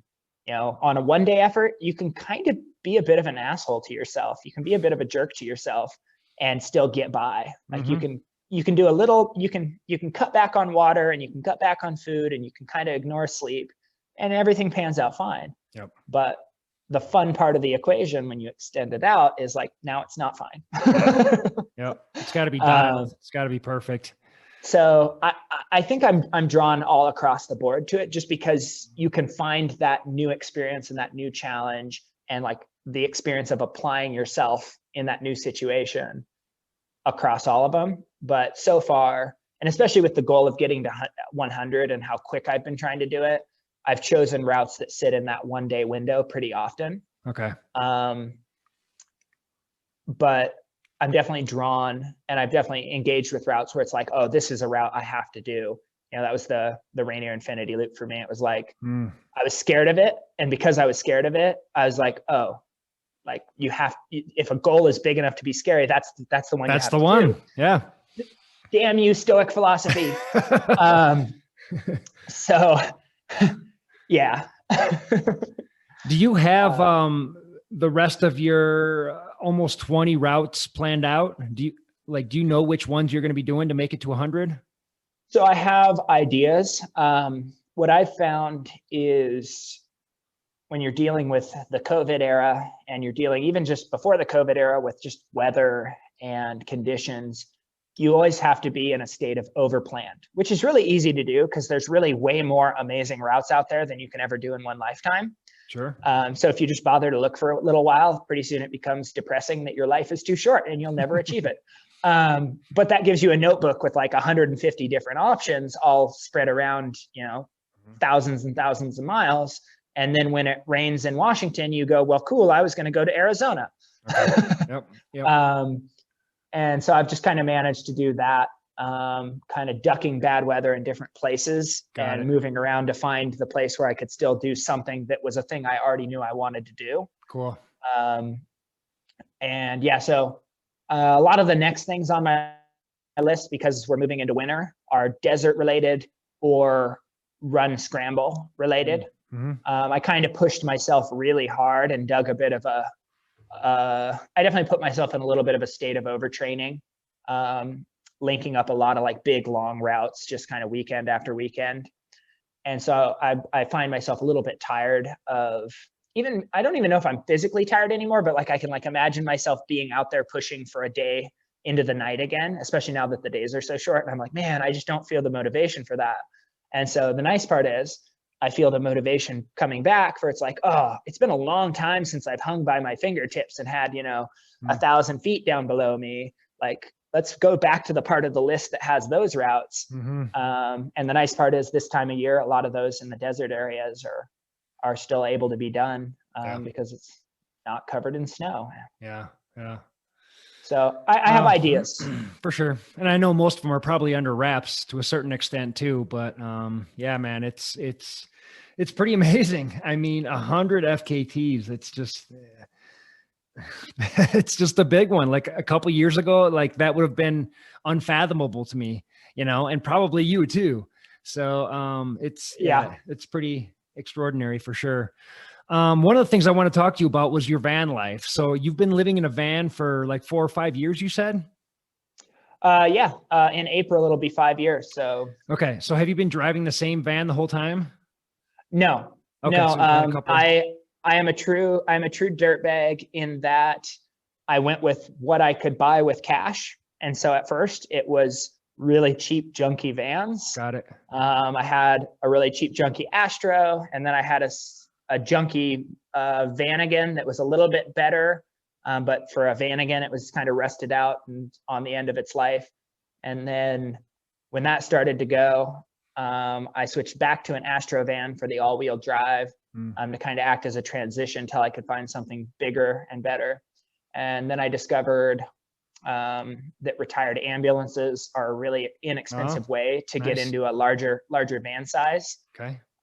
So now I have not like a really big, I forget the types, if it's type A or type C, but the big box ones with like dualies. I don't have one of those. I did actually buy one and I ended up flipping it for a profit in between the Astro van and my current ambulance. Okay. But when I drove it, originally I bought it like, oh, this is going to be it. Like, this is going to be so big and so livable. And then I was driving it down the road and I'm like, I'm going to kill somebody with this. Like, just so wide. Yeah. And so I decided, okay, I want one of the ambulances with the high top, but normal van width. So I feel like I can park it and drive it. So that's what I have now. Cool. It's an older one with the 7.3 Power Stroke in it. So it's got a great engine. It's like a 500,000-mile engine. Tons of power. Nice. And then, yeah, it's still pretty much built out like the original ambulance, except, no medical equipment, and it has a bed in it instead of like a gurney. But I kept all the same shelving that they had in it originally. Okay. I have a saves Dometic. a lot of work. Saves a lot of work and money right there. It really does. That's cool. And again, another part of my perspective is it's like, I mean, would it be fun to build out a van? Yeah, probably. I'd find enjoyment in it. But right now I have this big passion to pursue these big things outdoors. So building out a van means less time for doing that. And the goal is to have maximum time. So it's like, buy this as is, build a super basic bed, boom, done. Yep. All right, this is my living space now. Cool. So it's basically a glorified gear wagon. But it's awesome. And I mean, I have spaces like this since I live the professional dirtbag van life, I guess. I have spaces like this that I can use for, conversations like we're having. And there's like a small kitchenette here, so I can prepare some food here. There's a fridge here, so I can keep some stuff in the fridge. I have a fridge at work. I have a shower in my office at work because I'm the PE teacher. Perfect. So like, you find these ways to, basically a house is just a conglomerate of those resources. Totally. You just take everything you think you could need and put it in one space. Well, in the modern era, those resources are everywhere. It's just a matter of going, okay, my kitchen is here and my shower is there and my laundry's over here. Okay, cool. I've got it figured out. So yeah. And you, do you and your partner both live in the van? Most of the time, yeah. She also has a roommate down in Chico. Okay. Because she has animals that are still hers, and with the size, unless we upgraded to like a larger Sprinter van, it just wouldn't work with how tiny the size is to try to have animals living in there. For sure. So she went ahead and kept that roommate there. Okay. And she's a super rad roommate that's like, she's like a doctor. And so she's like, oh, I don't even care if you pay me rent or whatever. Just like, I like your company and you're a rad person, and let's go backpacking when you're in town. Perfect. So like the perfect situation, right? Yeah. So most of the time she's with me and we're out adventuring or like scheming up the next thing to go do. And then she'll go spend, a portion of a week or a week or two down there taking care of stuff and getting work done and taking care of her animals and all that. Got it. And so we just kind of make it work. It sounds like you're making it work, man. It's pretty awesome. Is your van insulated? It has the stock insulation that was installed. Well, I guess when it was converted to an ambulance from just being a regular van, when they, way back when, they put, I forget the name of the insulation, but it's basically that not aluminum, but the foil sided stuff. Got it. So it has like maybe it's called Reflectix in it, but not as insulated as some people might choose to custom insulate their vans. Okay. But you have some sort of a heating system in there, I'm guessing. I actually just got one and I need to install it. I've actually lived all of these prior years I'm a mountaineer. I'm a mountain guide. So I have, the negative 40-degree bag. Totally. So, the dirt bag and the simple that minimalist mindset in me was like, okay, as long as I'm in a space like this, you know, whether it's this space or a coffee shop or whatever, and it's cold outside, as long as I do what I need to do for working right up until I feel like I need to go to sleep, and then listen to my body at that moment and go immediately to bed and get in that -40 bag, fall right asleep, everything's fine. Good to go. And so it makes for a disciplined way of living in the winters, because you can't lollygag not getting in the sleeping bag when it's, you know, 0 degrees outside, or it gets a bit colder than that for a couple of weeks here, about -20 for about 2 weeks is usually, and it might be all together or spread out, but usually about 2 weeks worth of days, it'll be -20 at night. And so it's like, you have to follow very strict rules that it's like, okay, I'm going to bed and I'm going to bed right now. Yep. And then you get out and get in the bag as fast as possible. Okay. There's, you know, just no space if you let your toes get cold, they won't warm up all night, you know. It's that kind of thing. It's like, you've got a very small time window. Yep. Which is fine. It's how it is in the mountains too. You make very swift, decisive decisions. Yeah. And so I've just done that in the past during the winters. And then during the summer, when it's hot down low, I'm almost always chasing efforts in the mountains. So I get up high enough that it gets cold at night. And so I'm able to sleep just fine. So yeah, it's worked out really well, actually. Yeah. Really well. Wow. I mean, it's probably, my crow's feet are probably deeper than they would have been, you know, because of sleeping in, you know, sub-zero temperatures for the last 4 winters, but whatever. It's the weathered look. The weathered look is cool, man. Oh, he's ruggedly good looking. Right. Are you going to keep the van life up for a while? Do you have any plans to put roots down at some point, or? I don't know. I mean, I can imagine myself being really happy being that old guy who rolls up in a van and like pulls out the old climbing gear, and all the young guys are like, "Oh, have you seen this guy?" Like, it'd be fun to live that life. At the same time, I could also see alternatives. I mean, if I get into buying property, I see myself doing it more as a game, like not necessarily having just a home and like, oh, this is my home now and now I'm done, but more like, okay, how can I learn to play this game of like flipping real estate or whatever? Yeah, you sound thrifty. You sound like industrious and thrifty. Basically, almost every car I've bought it at like the bottom of its depreciation, and I've almost always sold it for more than I bought it for. Okay. So yeah, I like to do that. I always like it when I go in on, I've never been able to bring myself to understand like the person that buys a brand new car, and I'm sure they must understand it, otherwise they wouldn't do it. Like, somebody has to understand it, and then drive it off the lot, and you've just lost thousands of dollars. Yeah. I'm like, I just can't wrap my head around that. Like, to me, earning, you know, 10 grand or even just 4 grand, let's say you only lose 4 grand when you drive it off. It's like 4 grand. That's like my whole current van I bought for 4 grand. Right. Right. That's a whole new home for me. Totally. That's like a whole year, almost a whole year of travel. Yeah. I guess I don't get it. Yeah, for sure. Wow, man. Well, it sounds like you're just living the dream life. I mean, in the van, out setting FKTs, going up and down mountains, running. I mean, that's all the stuff that I love, man. So it just sounds like the dream life to me. So it's pretty inspirational. What do you do for fun? What else do you do? Or is that all consuming? It's pretty all consuming. I mean, I'll do like Taco Tuesday with friends, and we've gotten into buying the sauces off that Hot Ones show on YouTube. Okay. I don't know if you've seen you've seen that. And then we like to watch each other like experience that suffering. Oh, nice. More suffering, right? Right. I'm sensing a pattern here. Now I'm sharing it with my friends too. It's like, what's that? You don't run? Okay, come to my Taco Tuesday. So that's been fun. I mean, I do teaching as a passion too. I should say, like, teaching isn't just the job to me. Like, I love inspiring young people. I love talking with groups. I love speaking. I've done a few speaking things. I love talking with athletes and coaches and stuff.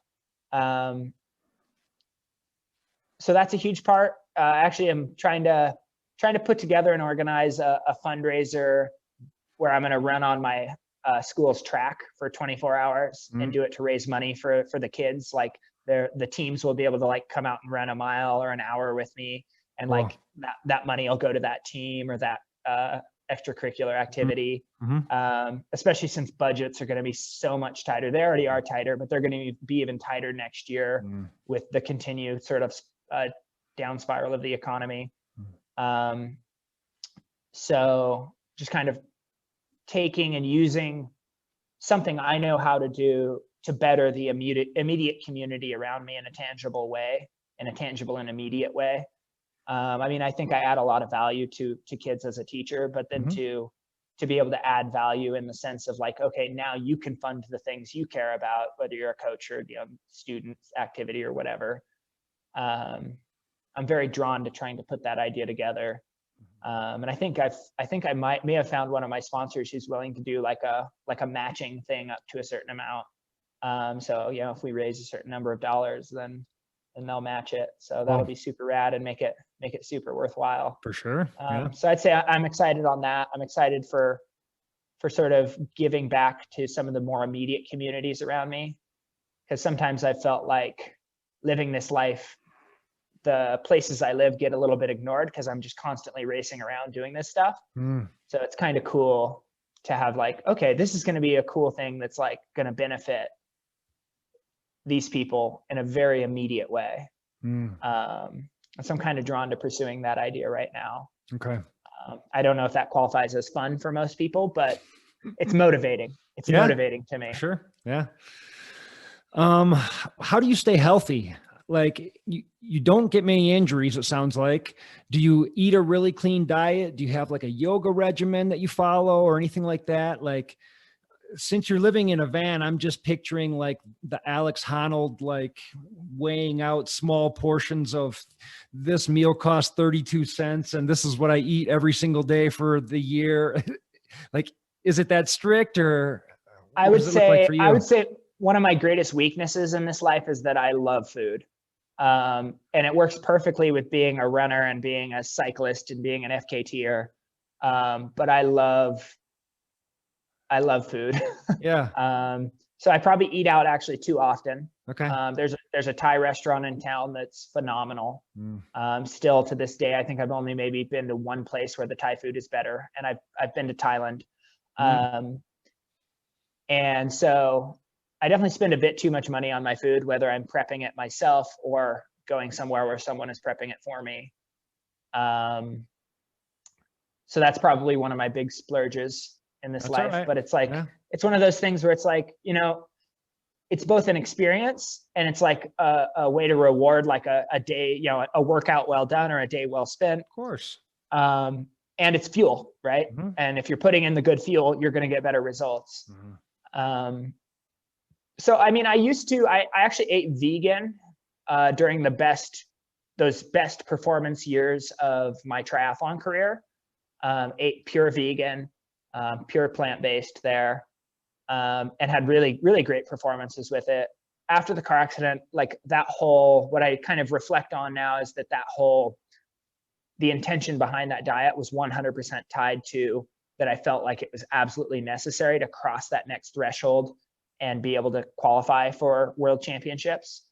And so as soon as I was injured, it was like, well, let's go back to eating all the comfort foods I grew up with. Sure. Because I wasn't on the razor's edge as an athlete, so to speak, anymore. And that kind of got unhealthy after a while. Like I was just kind of eating whatever I wanted, whenever I wanted, and I wasn't moving as much. And I mean, I never like ballooned up or put on a ton of weight, but just kind of the awareness sort of started to come to me like, there are plenty of people who look perfectly healthy that die from heart disease because they eat like this.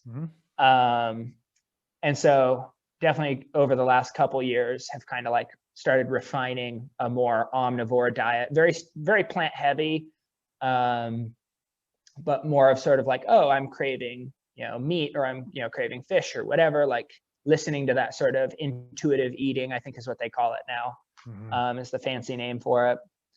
And just kind of tailoring that to be very much more health oriented than I had been right after the car accident. And especially now as I'm starting to get out and do bigger and longer efforts and linking more of these efforts together, it's you have to eat a lot of calories, and if you're putting all of those calories in as junk, you tend to feel like junk. So yeah, it's, I would say I'm a plant heavy omnivore. Okay. And are you cooking in the van as well? I don't cook in the van unless I'm on the road. Okay. I'll cook in either, I have a small kitchenette set up at work, or I have a small kitchenette set up here at this co-working space. Cool. And so I'll cook in those spaces because I've kind of figured out the schedules of the people around me so that it's, I'm never that annoying guy who's like cooking while they're, the smell of like him cooking fish while I'm on this conference call. Don't want to be that guy. Right. And then like any stretching or anything in your routine, or cross training, or like how do you stay so injury free? I would say I cross train in the sense that it's like I'm doing the cycling and I'm doing the rock climbing stuff. I actually just recently have sort of reached a place where now I'm 31.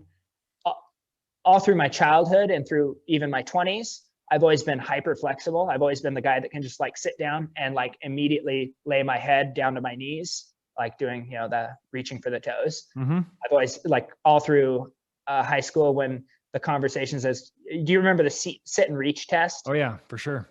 So the sit and reach test, I'd always purposely go last. And, everybody would be talking like, oh yeah, girls are just way more flexible than boys and and everybody would be getting their scores. And I would sit down because I knew what I could do. I would sit down because, again, I have the short legs, like I said. So that combined with hyper flexibility, I could just like sit down, push the box all the way to the back, like all the way to the max score, move my fingers to the side and go past the max score. And everybody just be like, what?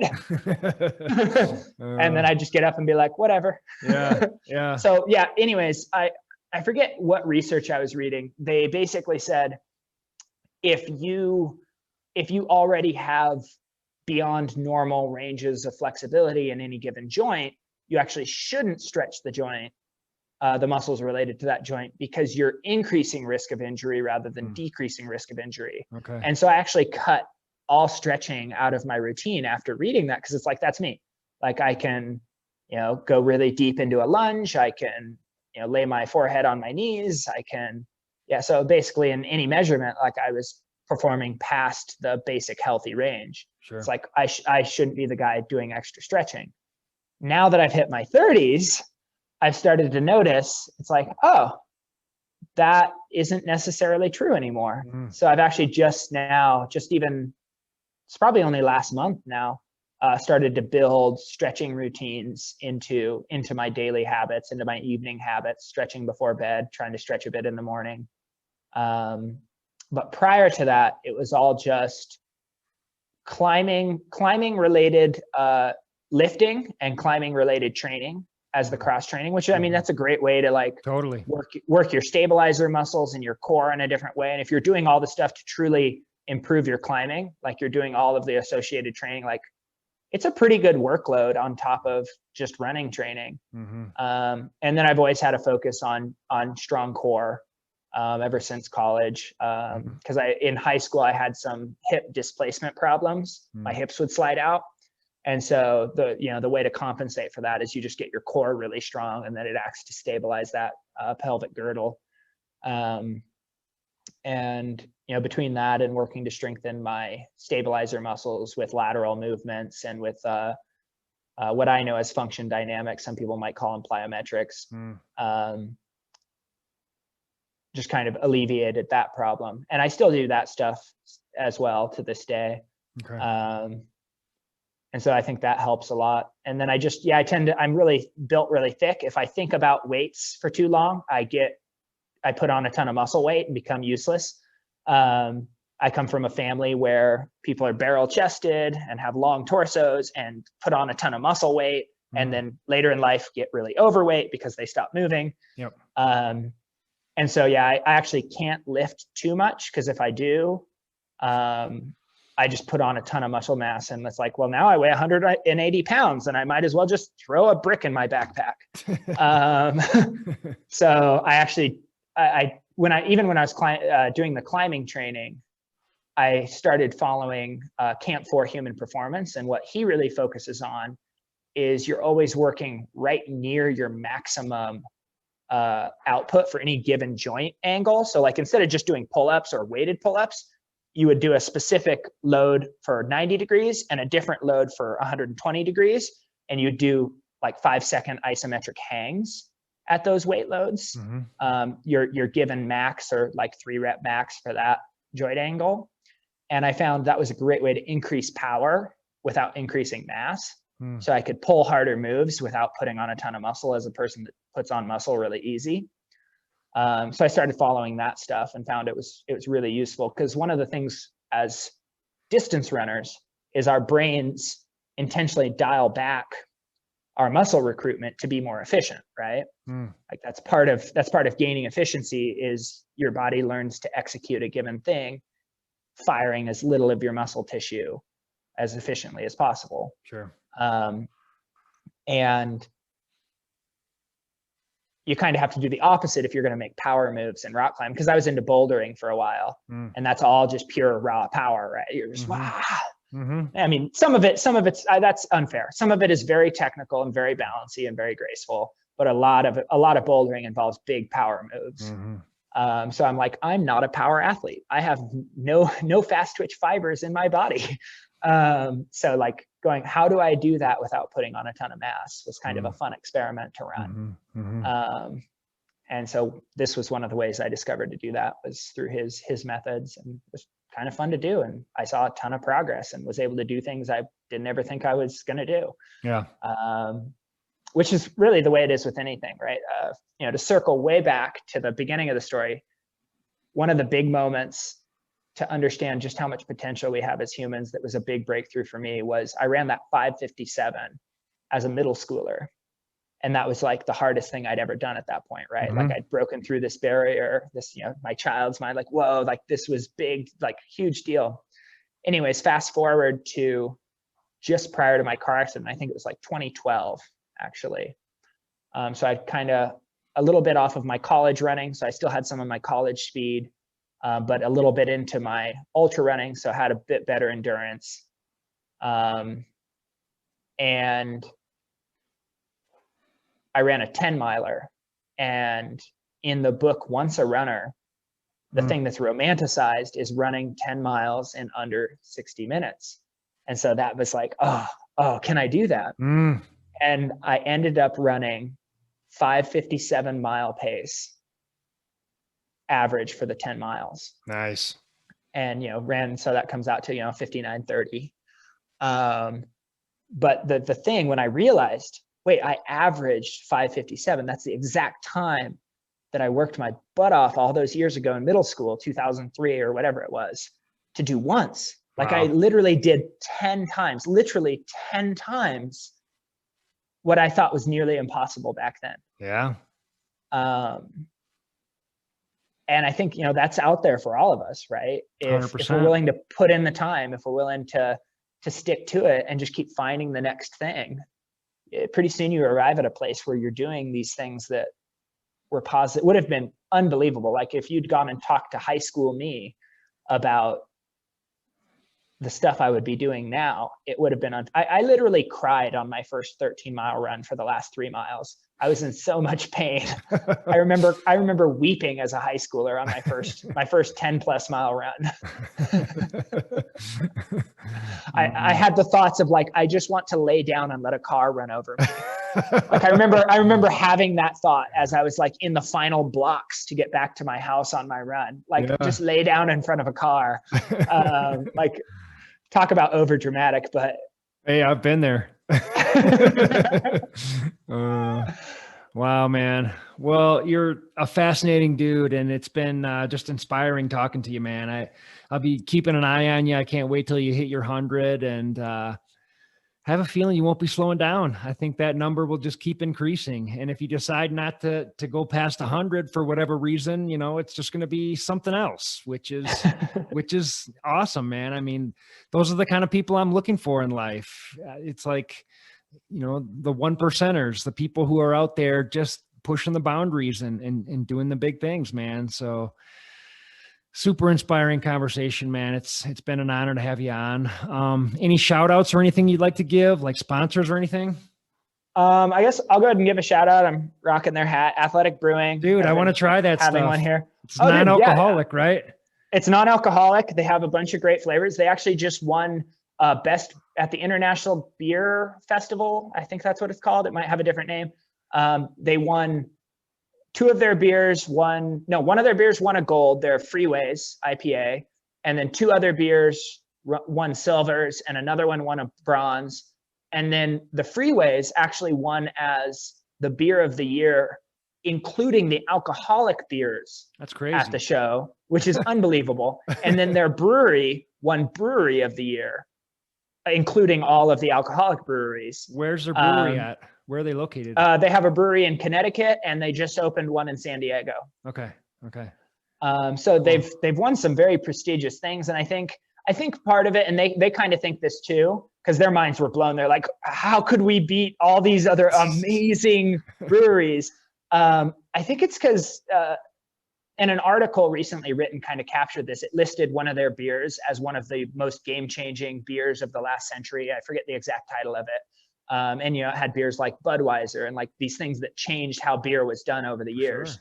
And they were listed in that, one of their beers. It's like they're changing the game. Like they've redefined non-alcoholic beer. And I think that's probably why they won as a brewery, is there's that element of like, they took something that used to be the thing you would, hide the label and be like, I'm not drinking O'Doul's.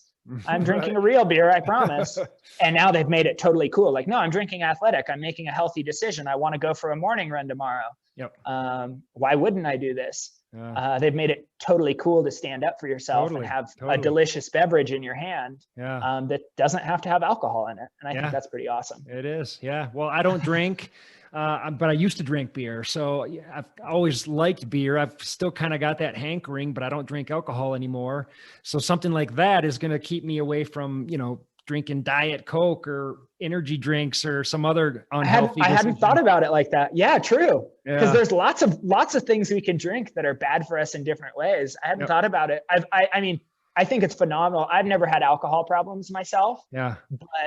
But I've managed to meet some people through this because I'm associated with them who it literally was a game-changing tool for them in their lives to move their lives forward. Yeah. And for me as a teacher, the teacher in me, it's so easy for me to get 100% stoked and behind a product that can make that kind of change in someone's life. Mm-hmm. Like even if it's one person, it's like, oh, I'm sold. Yeah. I believe in it. I support it. Yep. And I hadn't thought about it from that angle though, that it's like, if you're choosing to give those things up, there's a ton of unhealthy options to replace it with. Exactly.